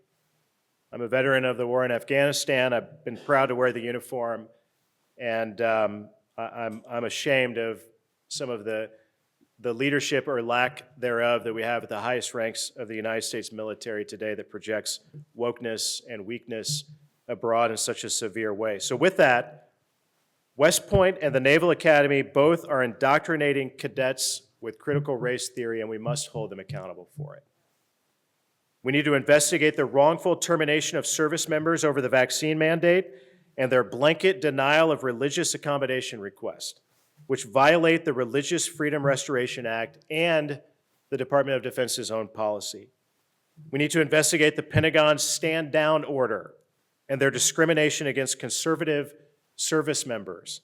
It's not a coincidence that the thousands of our men and women who serve in the military who were flushed out of the military for not taking the vaccine are overwhelmingly those on the right. That's not a coincidence. We need to investigate the Pentagon's policies related to political social media posts. And we need to end the Department of Defense's vaccine mandate as soon as we get the gavels and take over on January 3rd. The statistics in the military are alarming. The Army recently announced that it has been forced to cut its size once again by 12,000 soldiers, and just the Army alone, because it can't find volunteers to fill its ranks. All branches of the military face similar staffing shortages. July of 2022, the Army opened its doors to recruits who failed to meet initial body fat and academic standards because of the recruiting crisis. That's the crisis that this administration has created because of their woke agenda. Oversight and investigations and accountability matters, and all of you must do everything that you can to hold a Republican majority to make sure that they do what they said they're going to do and provide it. So thank you for having me. God bless you all. I'm happy to answer any questions or address your concerns and comments.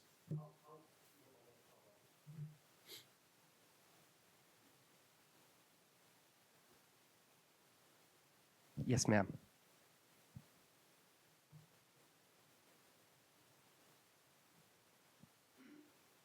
You mentioned investigating New York and California in terms of CRT in the school systems. Why not nationwide? Because I know I'm in North Carolina. It's very bad there too. Yes, I'm all for it. I point out the two of them because they are probably the two with the biggest violation of how they use COVID funds and promoting CRT, but of course nationwide. Of course we won't single out California and New York, but they do both provide the greatest examples.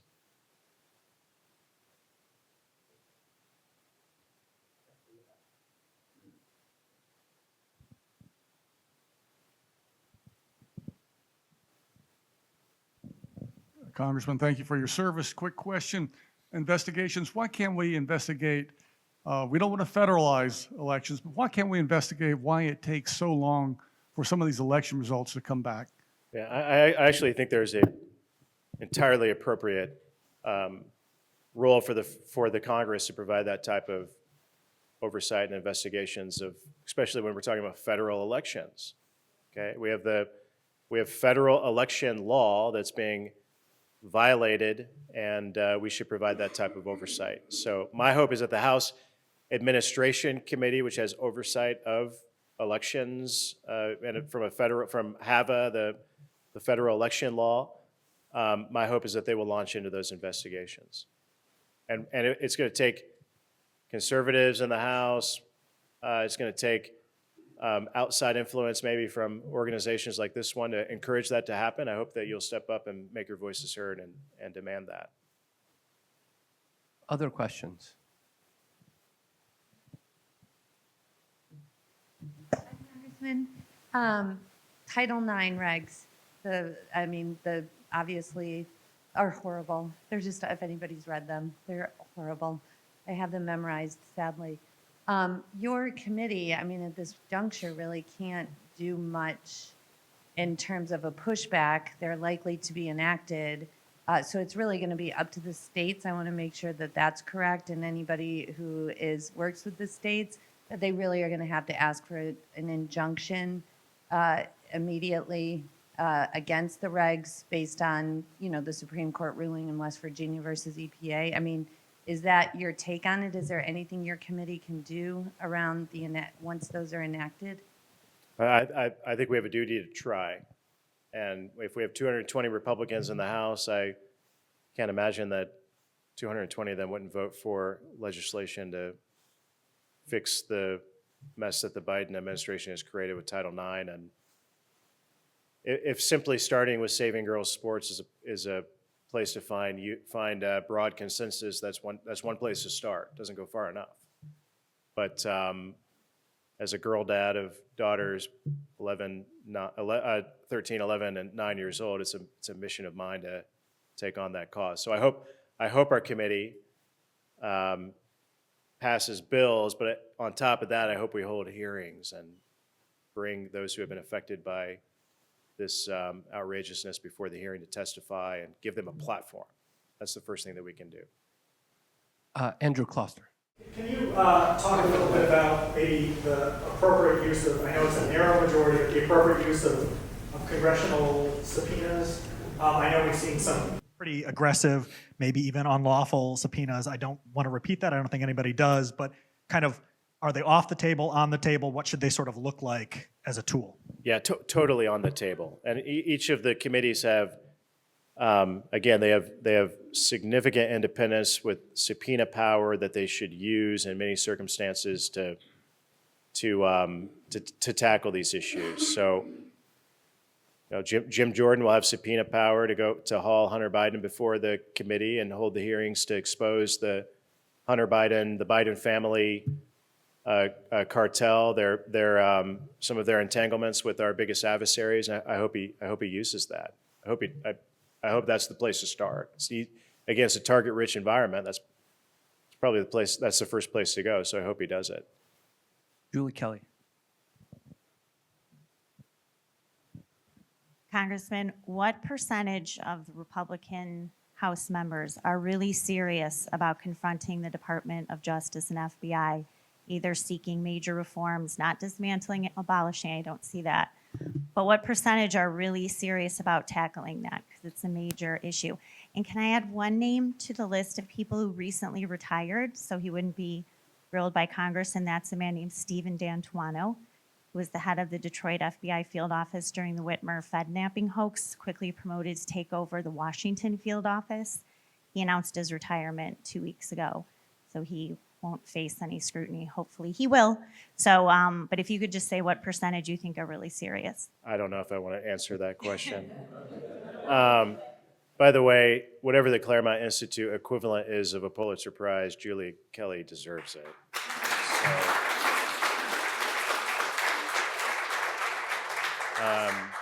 You are incredible. Your work is incredible, and every day I'm more grateful for it. So I don't know how to answer that question because I don't know the answer to it.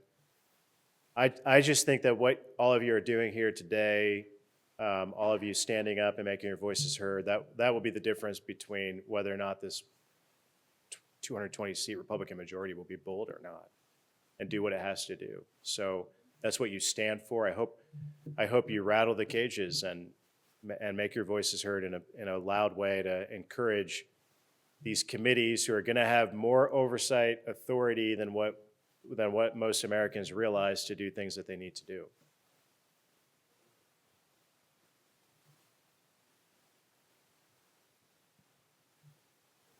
To follow up on what you just said, there was discussion about the church committee as a model of how do you feel about having an all-of-Congress committee that would sort of have even more powers than the individual committees and would focus attention for the media in a way that the individual committees might not be able to? Yeah, I can buy into the concept of the church committee. Some of us have been talking about creating a anti-woke caucus. And maybe, Julie, we can see how many members we can get to join in. That could help answer your question.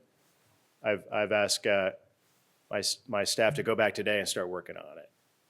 It's an idea that's been born out of some very key people in this room. So that's something that we're looking at doing in the next Congress. I think that could be meaningful, but you're talking about a larger, more significant, something that had to be legislated into existence. I can create an anti-woke caucus on my own. Hopefully that would be an engine to produce some results that are desperately needed.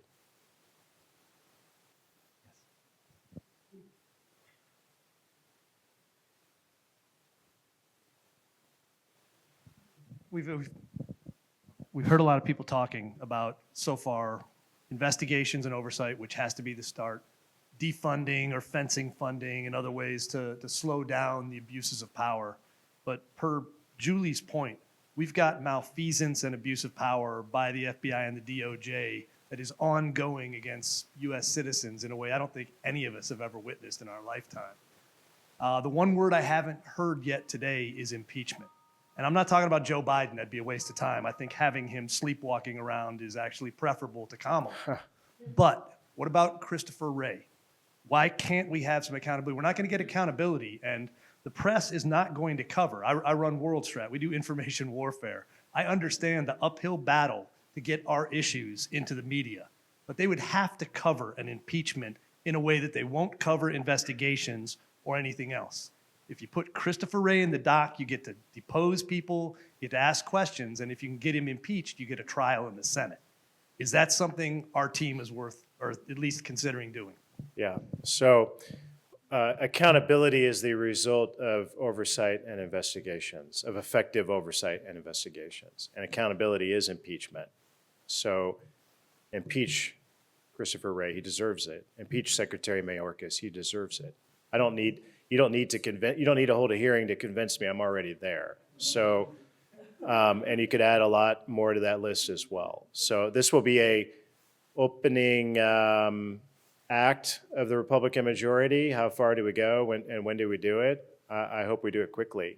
There will be some who will want to hold back. I don't know if all of you saw the Mitt Romney comments in the last couple of days. Back off of oversight, back off of investigations and accountability. So that would be one mindset. And in closing, my commitment to you is that I will provide the opposite. So thank you. God bless.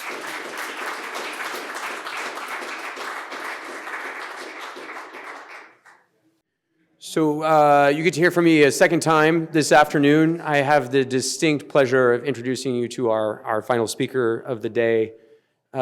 Judge Janice Rogers Brown served on the United States Court of Appeals for the D.C. Circuit from 2005 to 2012, that's right. 2017, sorry. Judge, I should know that. And she served prior to that on the California Supreme Court. Now, for those of you who are younger in this room and who think Michael Dukakis was an Athenian general,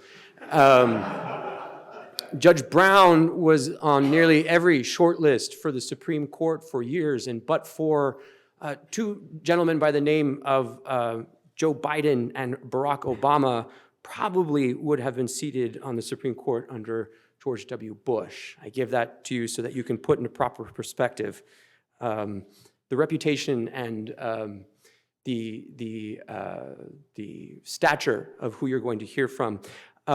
Judge Brown has had a very long and storied career in public life. She served as a legal advisor and counselor to then California Governor Pete Wilson prior to her appointment on the bench. And she is a graduate of UCLA Law School. And I think from my purposes, and I think you all will second this, as a former clerk of the judge, she is probably one of the greatest teachers in the conservative movement. And so without further ado, I will give the lectern to her, and please enjoy the opportunity to learn from one of the wisest voices we have on our side. Thank you.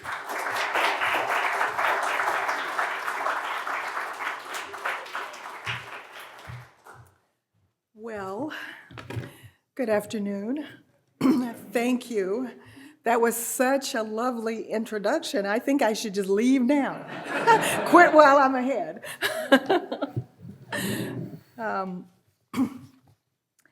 I thank all of you for being such an engaged audience, and I thank Claremont for inviting me to participate. You have heard from members of Congress, former executive branch officials, and conservative thinkers, all the smart people. So I guess I am, as a retired judge, here to finish our discussion. And that's probably at least attributable to the widely held, but nonetheless incorrect view that the judiciary is the least dangerous branch. What harm can I do batting cleanup, right? I'm going to start with a little bit of what I have been feeling lately. So forgive me for indulging my melancholy just a little bit. There was a time when the world was new. The new order for the ages eagerly awaited. Americans embraced their destiny, bringing light to a benighted world, and thought of themselves as the almost chosen people.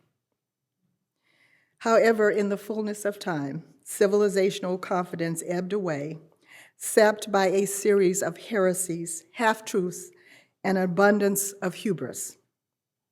What began as a sliding feeling, a slight disorientation, became a lurch and then a sickening, heart-stopping plunge.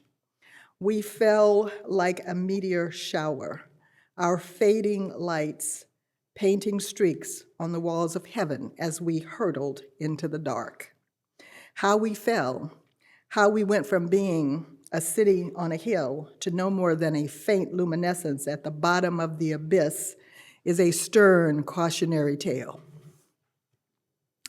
The men who pledged their lives, their fortunes, and their sacred honor were not naive. They may have understood more about human nature than most of today's neuroscientists. They feared factions. Madison rejected direct democracy. In Federalist 10, perhaps one of the most familiar of Publius' essays in support of the Constitution, he explains how he hoped to ameliorate the very real disadvantages of both. In a direct democracy, he noted, there is no cure for the mischiefs of faction, for there is nothing to check the inducement to sacrifice the weaker party. Thus, democracies have ever been spectacles of turbulence and contention, have ever been found incompatible with personal security or the right of property, and have in general been as short in their lives as they have been violent in their deaths. That is why Madison attempted to build into the Constitution many checks and balances to prevent any one person or group or mob from gaining excessive power and inevitably abusing it. Caution was not exhausted in that first generation. Lincoln praised the American ideal of self-government as the last best hope of earth. But he also understood the Republic's great vulnerability. In a prophetic speech at the Young Men's Lyceum in 1837, he said that what no invading foeman could do, the silent artillery of time might accomplish. As a nation of free men, he said, we must live through all time or die by suicide. And the assault on American constitutionalism came despite the new birth of freedom obtained at great cost on the blood-drenched battlefields of the Civil War. The age of eternal verities was superseded by a plague of foreign-educated PhDs, contemptuous of ideas linked to traditional law and morality, the law of nature and nature's God, and enthralled to totalitarian secular ideologies and their promise of untrammeled power. It may be odd to think of the American regime as lawless. It is, as Marianne Glendon noted long ago, the most law-ridden country on the face of the earth. But even a nation awash in positive law can still be lawless if its political processes are corrupt. Its law gives broad discretion to discriminate, to apply laws selectively and unjustly, if the laws, no matter how many code books they fill, are ignored by those bound by campaign promises and solemn oaths to defend them. Alas, government is the only enterprise in the world which expands in size when its failures increase. Aaron Wildowski notes that the Madisonian world has gone topsy-turvy as factions defined as groups activated by some common interest adverse to the rights of other citizens or to the permanent and aggregate interests of the community have been transformed into sectors of public policy. Indeed, says Wildowski, government now pays citizens to organize, lawyers to sue, and politicians to run for office. Soon enough, if current trends continue, government will become self-contained, generating apparently spontaneously the forces to which it responds.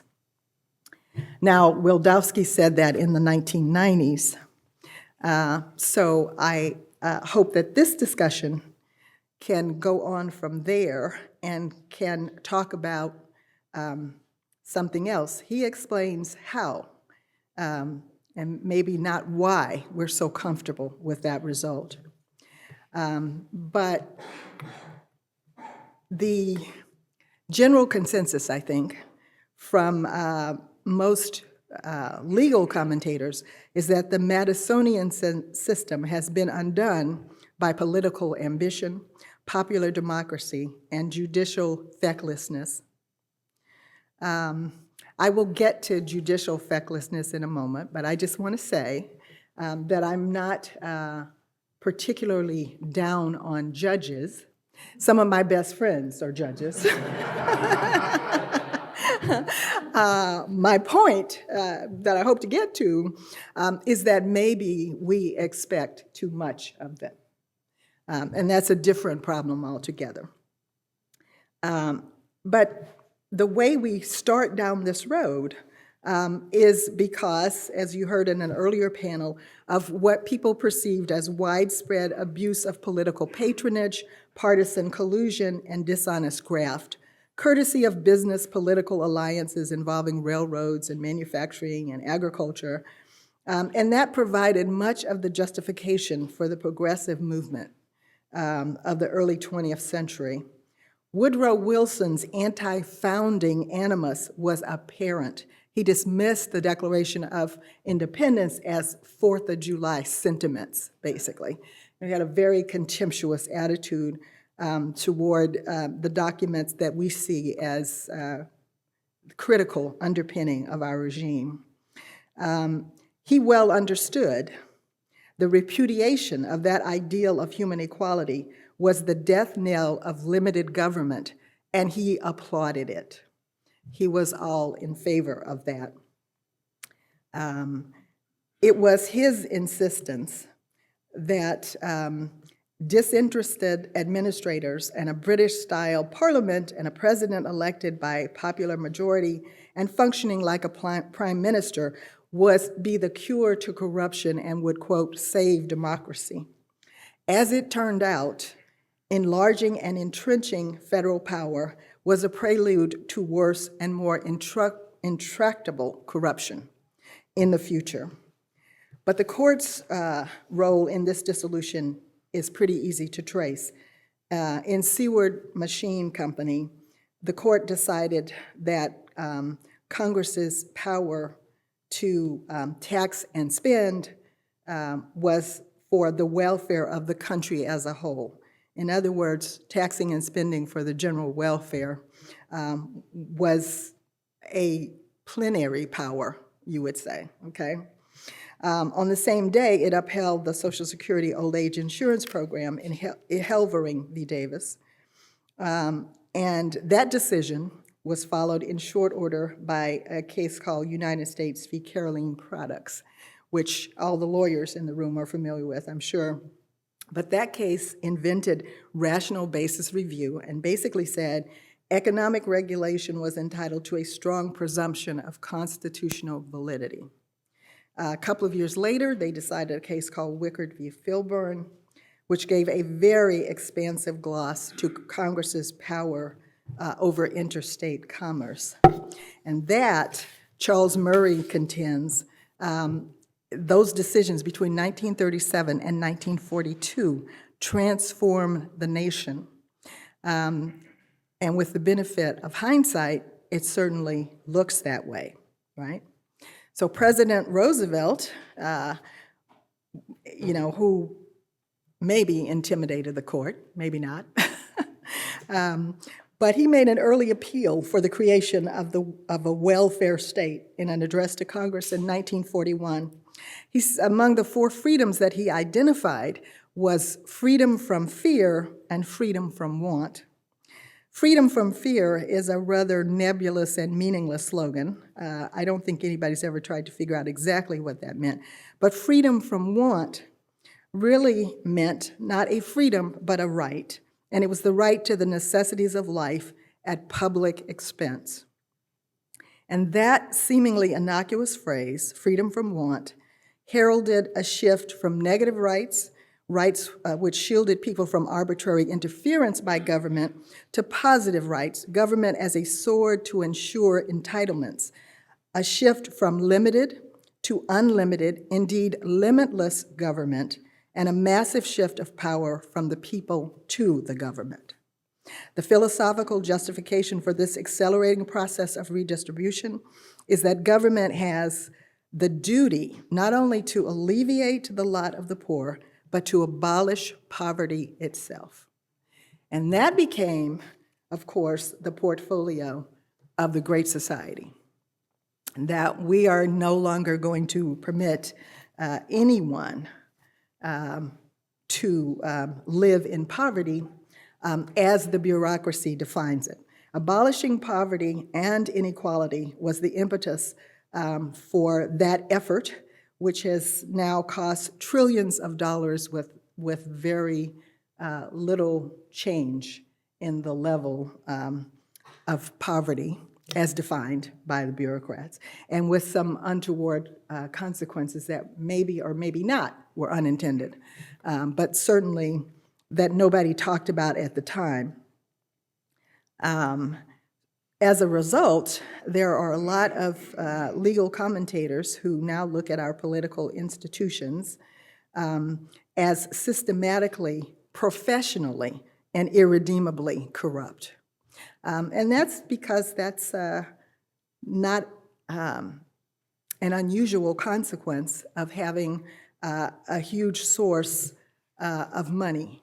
And what happened was that the federal government became this gigantic siphon that pulled in money and resources and redistributed as franchises and entitlements and grants and aid and all of these kinds of things. And that money was then used to basically buy compliance from states, from other levels of government, and to allow the federal government to dictate the ways that things are done. So, for instance, you could have a grant and aid for a bridge in Vermont, but the bridge, then, that money comes from a program to cure obesity in children.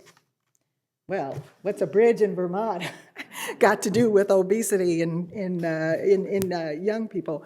Well, the idea being that, well, we need this bridge so that kids can walk to school, and that will help with this problem of obesity in childhood, right? So that's the kinds of weird combinations of things that you get. I mean, people are ingenious when it comes to spending other people's money.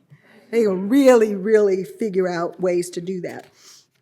And basically that worm that was planted in the 1920s and 30s, that potential of unlimited federal power, suddenly, and this is Chris DeMoose's words, crystallized in the 1970s. He says, in every corridor of government and politics, as Congress began commissioning fleets of regulatory agencies with unprecedented discretion and economy-wide power, the courts were quick to do their part, approving the delegation of congressional power to administrative agencies, permitting the combination of legislative, judicial, and enforcement powers, the very definition of tyranny within each agency, and creating tiers of deference to solidify their hegemony. Federal control of virtually unlimited funds led to other untoward consequences. So this first phase was the kleptocracy, government being authorized to take other people's money for a whole variety of programs and projects, and and also creating this very professionalized bureaucratic class, the managerial elite, as it were. But what comes after that is that now you have so many people doing so many things, and there's so much duplication that you end up with the kludgocracy, okay? So the kludgocracy gets piled on top of the kleptocracy. Unlimited government is bad. It's a slow motion catastrophe, but it turns out that government reimagined doesn't solve problems, it just adds to them. Kludge is a computer programming term meaning a stopgap measure. Political scientist Steve Tellis borrows this term to convey the idea of America's increasingly complicated, indirect, and incoherent policy mechanisms. Now, Tellis is not about limited government. He's on the other side, but I think his description of this is very accurate, because what he would say is we get rid of the kludge by just admitting that we have an unlimited government and embracing Leviathan, right? He says we're in this problem because we're trying to disguise the fact that we have unlimited government and we're spending these huge amounts of money, so we try to do it indirectly and without people actually being able to trace, where all this is going and what's happening. And he's probably right about that. But there are consequences to having unlimited government. So to recall one summary of this, progressives wanted politics to be more democratic, but also wanted government to be less political. Increased participation would mostly amount to democracy theater, but the sort of participation of that kind innervates self-government by making it seem that signing petitions and donating to lobbying groups has some meaningful impact on governance. In reality, it is the technocrats, the experts and advocates who move in and out of the public and private nonprofit sectors who are agile enough to negotiate the killer kludges or use the sclerotic pace induced by the proliferation of red tape and bureaucracy to the advantage of their cronies and their class. So we get decaying infrastructure, school boards that demonize concerned parents, public prosecutors who refuse to prosecute criminals, and agencies determined to make an example of anyone who does not fall meekly into line. This may explain why the federal government, since the Great Society, progressivism's grandchild, has grown into a leviathan both feckless and frightening that most ordinary Americans deem unworthy of trust. Perhaps predictably, the rule of the managerial elite has much in common with the vanguard of other totalitarian regimes. Truth is their enemy and fear is their weapon. If that is the Gnostic insight to be discerned by the enlightened elite as they nudge the flow of history, I would just as soon pass. As Bradley Watson notes, nowadays our progressive elite's fascination with identitarian politics doesn't leave much cultural space for the ordinary non-birthing person, formerly known as the common man. But the growth of Leviathan went right along with the rise of the imperial judiciary. Conservatives mounted a valiant effort to rein in living constitutionalists. And maybe they succeeded. At least Elena Kagan was willing to say in 2010, everyone is an originalist now. But as Michael Ullman, a longtime fixture at Claremont, acknowledged in a Claremont review in 2006, originalists successfully exposed the fragility of postmodernist constitutional constructs, but they were far less successful at reaffirming the extra-textual, enduring, self-evident truths that must undergird the case for limited government. 2 decades into the originalist project, Ullman described a court that had, quote, rewritten inconvenient constitutional history to suit fashionable ideological preferences, conjured novel constitutional rights and theories out of thin air, uprooted many well-settled norms of American political culture, and all but decreed that the Constitution incorporates postmodern conceptions of moral autonomy. Indeed, he said, by reading their own predilections about autonomous individualism into both the free speech and religion clauses, Ullman said the court incentivized pornography while treating religion as a toxic presence in the public square. The list of innovations he finds irreconcilable with the founder's Constitution is lengthy and damning. And I will say that the court in this past term, did yeoman service. They were very courageous. They went as far as pure originalism is likely to take you. And the reward that they got for that is more of the failure, right, to actually implement or respond to violations of law. Because the reward that they got for that incredible term is that since the leak of the Dobbs opinion, they have basically been under house arrest, right? They've had to have security because the administration has chosen not to prosecute people who are violating the law by demonstrating in front of their homes in order to intimidate them. Right? So part of that problem that Ullman is talking about is that even once you get beyond the living Constitution, you can reject that.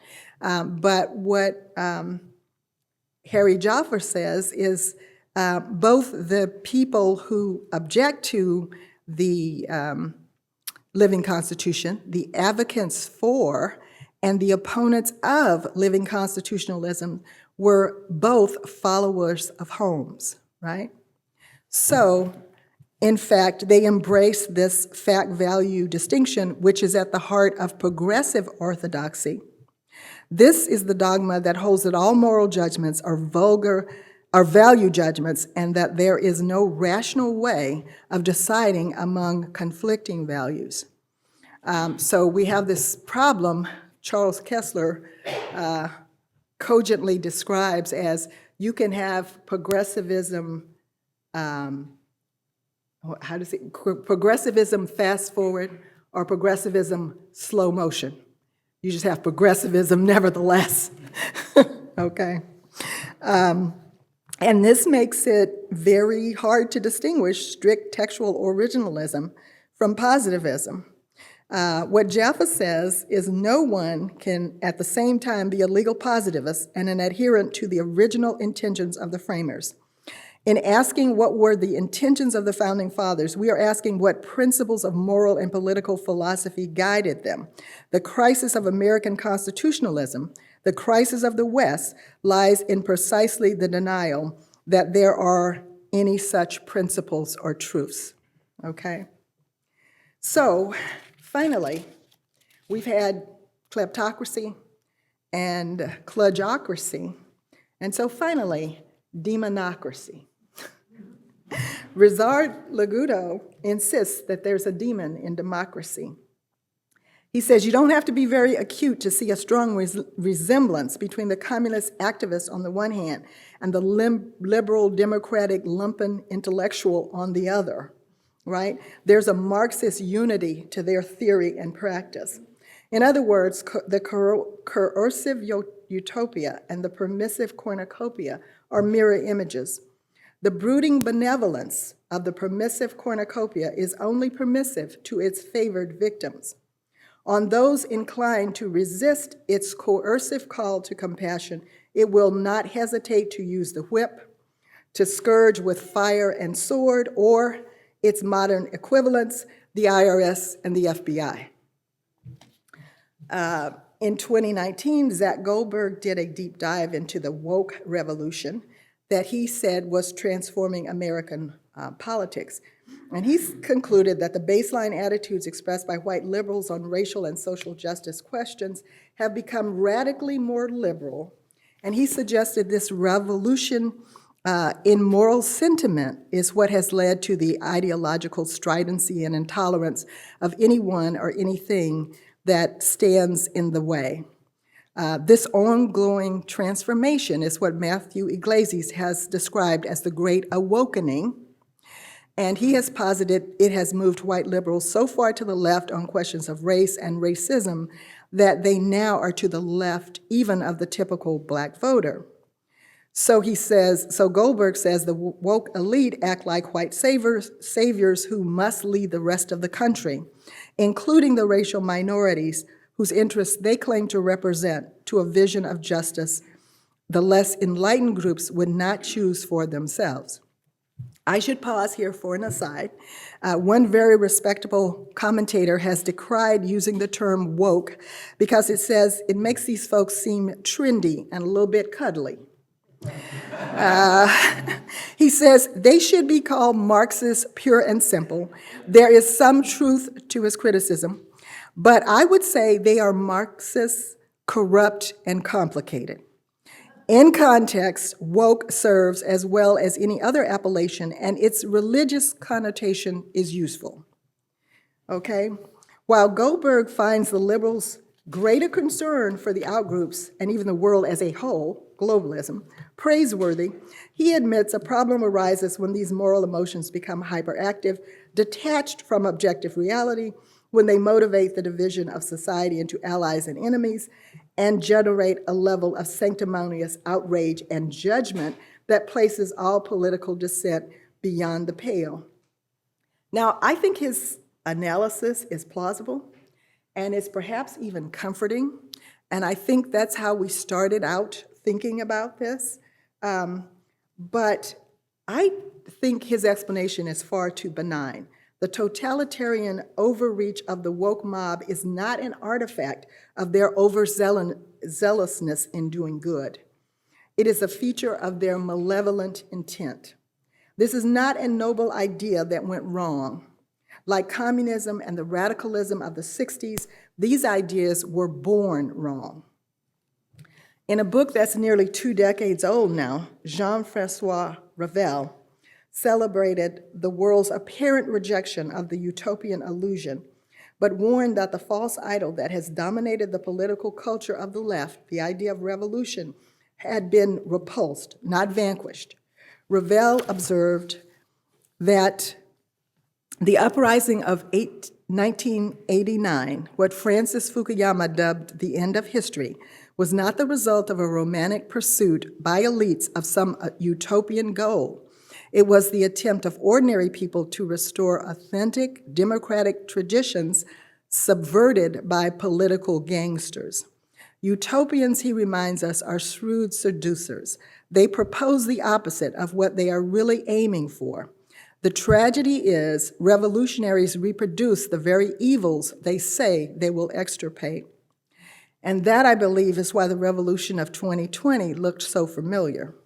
Antifa and BLM are the shock troops of a woke elite, the heirs of the radicals of 1968, who have won the culture war. We find ourselves once again facing marauding mobs who claim American society is irredeemably unjust and the American system must be utterly destroyed, burned to the ground, and rebuilt according to their revolutionary blueprint. And this time, America may lack the cultural stamina to resist. The cancel culture demands condemnation of white supremacists. Okay, but it is hard to see any qualitative difference between white supremacists and woke supremacists. They both claim superiority to certain despised groups.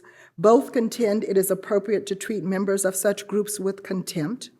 And in both cases, the point of the exercise is power. In the name of compassion, they practice a vicious brand of gotcha politics. Under the banner of tolerance, they brook no dissent and cancel, annihilate, and crush anyone who refuses to submit to the insanity-inducing navel-gazing required to calibrate the appropriate level of guilt for this week's interlocking oppressions. And by the way, when they talk about hate speech, that is not really what they mean. They are objecting to heresy speech. They object to blasphemy. It is a very religious orientation and sensibility, but in fact, it is a religion without God, without forgiveness, without reconciliation, without redemption, okay? This is not just a misunderstanding. The woke elite subscribe to a theory that attacks the very foundations of the classical liberal order, including equality, legal reasoning, the rule of law, rationalism, and the metaphysics of constitutional law. The principles undergirding Western civilization are dismissed as social constructs designed to legitimate white supremacy. The goal of the woke supremacy, abetted by BLM and Antifa, the academy, and the media, is the destruction, though they will call it the transformation, of the American founding and ultimately the American ideal. And they are serious as a heart attack. They have already succeeded in transforming a significant part of the nation's creed. America is no longer a country where ideas control violence. It has become a country where violence controls ideas.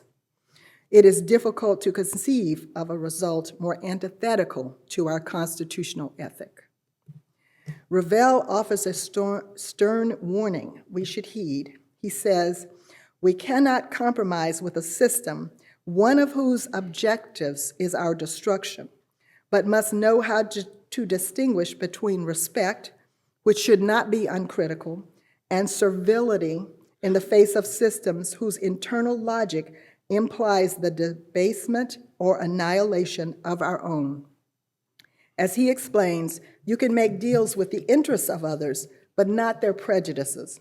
If you give ground, you will get not gratitude, but more hatred for not having given all. And if you give all, they cannot be grateful because morally you no longer exist.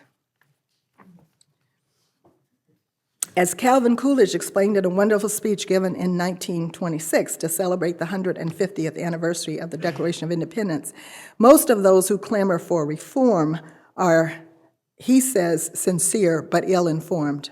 Of course, he never met the wokerati. He might alter his view. But he thought the underpinnings of American constitutionalism could be found in the texts, the sermons, and the writings of early colonial ministers who were instructing their congregations.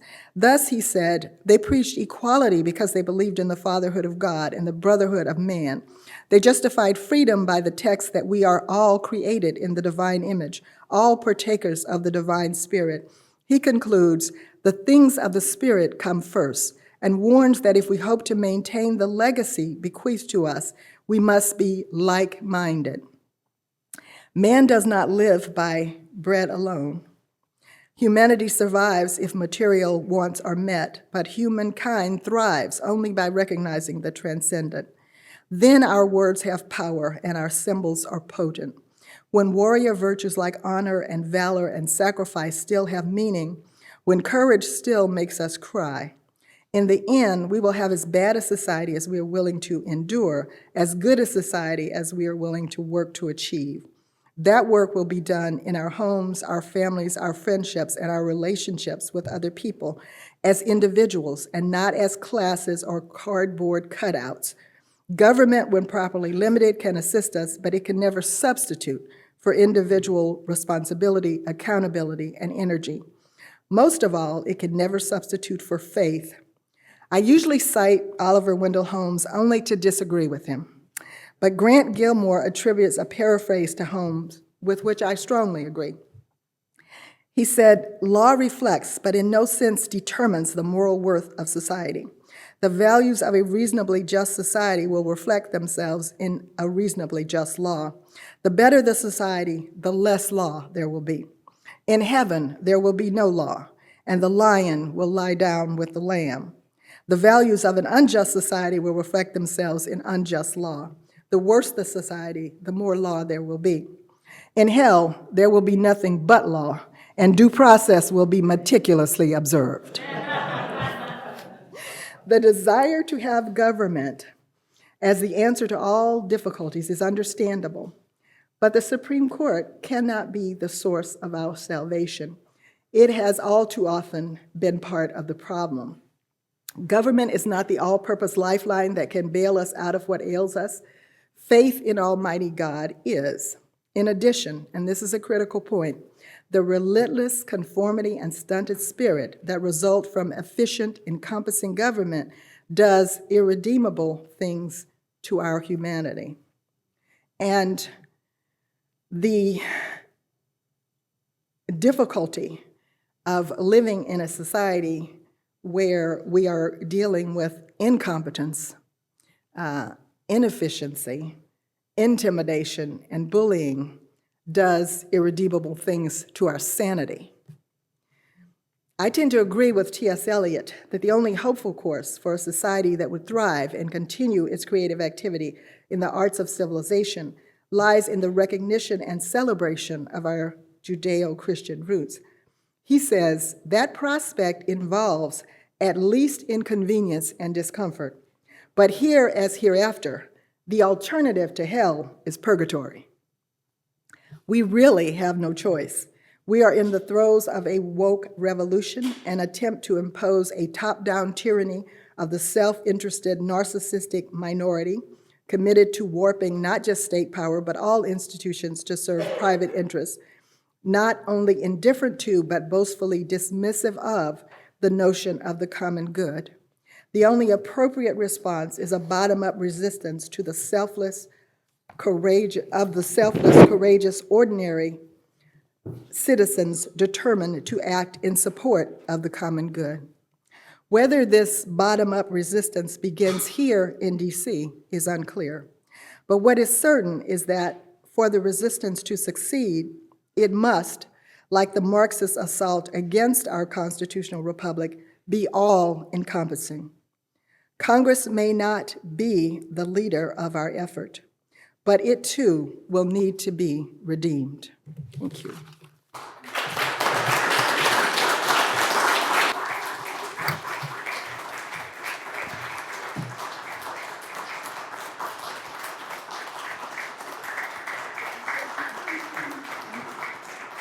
We have a few minutes for questions.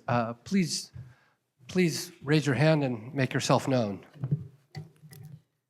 Thank you very much. That was. Uh-oh. Well, then I definitely shouldn't publish it. Thank you very much. That was a wonderful talk. You mentioned Mike Uhlman, God rest his soul, with regard to the sort of green light that the court has given to pornography. I know that a lot of talk about free speech today, and in general about how to sort of solve the problem. I also thought, Prescient, your comment that faith in an almighty God is important, and I think of the Beatitude, blessed are the pure of heart, for they shall see God. That is to say that the court has actually made it hard for people to see God with that fleshly gate open. I'm curious, do you see a future for the court in this court and onward doing more, and where do you see the court moving forward in trying to put that genie back in the bottle? Well, I want to be hopeful, and they did do some things in this last term that I guess it was time to expect it, but I wasn't sure. And one of the things that Mike talks about is the incorporating these notions of radical autonomy into the Constitution. And one of the worst of those was that mystery of life passage from Casey, right? And so Dobbs put that to rest. We don't have to quote that anymore. And so they may get around to, they seem to be indicating that they're going to deeply rethink a lot of things that, that have happened. The oral argument in the Harvard UNC case was 5 hours, right? And they're usually 30 minutes. So that tells me that they're thinking to do, a deep dive into that. So they are going back and looking at some, sort of sacred cows. And I don't think if they're really serious about originalism, that it would be beyond the pale for them to go back and look at what freedom of speech was really about, right? Because they've done it backwards, right? And they've really constrained political speech and religious speech, and given the green light to the thing that I'm sure the founders didn't have in mind. So, I'm hopeful, right? I haven't seen that case. I don't think it's before the court, this term. But people are getting smarter, I think, about shaping cases to bring certain things to the fore. In the defense of courts, we only respond to what the litigants bring to us. So if the litigants do a better job of shaping those cases so that the court is looking at the right thing, right, when it's considering, it's possible. Now, the way that we think about originalism at the moment is very, limited on neutral principles, and I don't think it can ever get us where this group would like us to go. But it might get better. We have time for one more question. Jeff Clark. So, Judge Brown, is it time for an attempt at a jurisprudence that includes natural rights and abandons positivism in some way, or is that a fever dream? No, I think it was time long ago, but the problem I have is trying to articulate what that would be. I mean, people are correct to fear that however we try to do this, to some extent, judges will be in the position of being able to substitute their judgment, right? So I think the problem is trying to find how I think there's a way to do it, but I also think, and this is kind of what I was referring to, I think there's a way to do it, but I think the reason that it wasn't hard in the beginning for judges to channel kind of the founder's sensibility is because that's where they were, right? That's where they lived, and everybody had that same sort of understanding of the world. We are now dealing with two very different worldviews, right? And part of the problem is that the judges, I used to have this little joke that I would use in speeches, and it's a little story, and it says, two young fish are swimming through the ocean early in the morning, just having a good time, and an old fish comes by. He's moving kind of slow, and he says, "Hey, fellas, how's the water?" And he swims on. And the young fish swim on a little ways, and then one looks at the other and he says, "What's water?" This is what's going on, right? I mean, there are conservative judges who are channeling progressivism because they're trying to do the right thing, right? So it's, it's difficult. In a way, we can't go home again. And so the question is, can we reanimate something of that sensibility? We had a whole lot of people talking about natural rights and natural law. That is clearly the telos and ethos of our Constitution. But how do we, how do we incorporate that in a world which rejects all of that? So I think that's the big problem. Judge Brown, thank you very much. Let's give her another round of applause.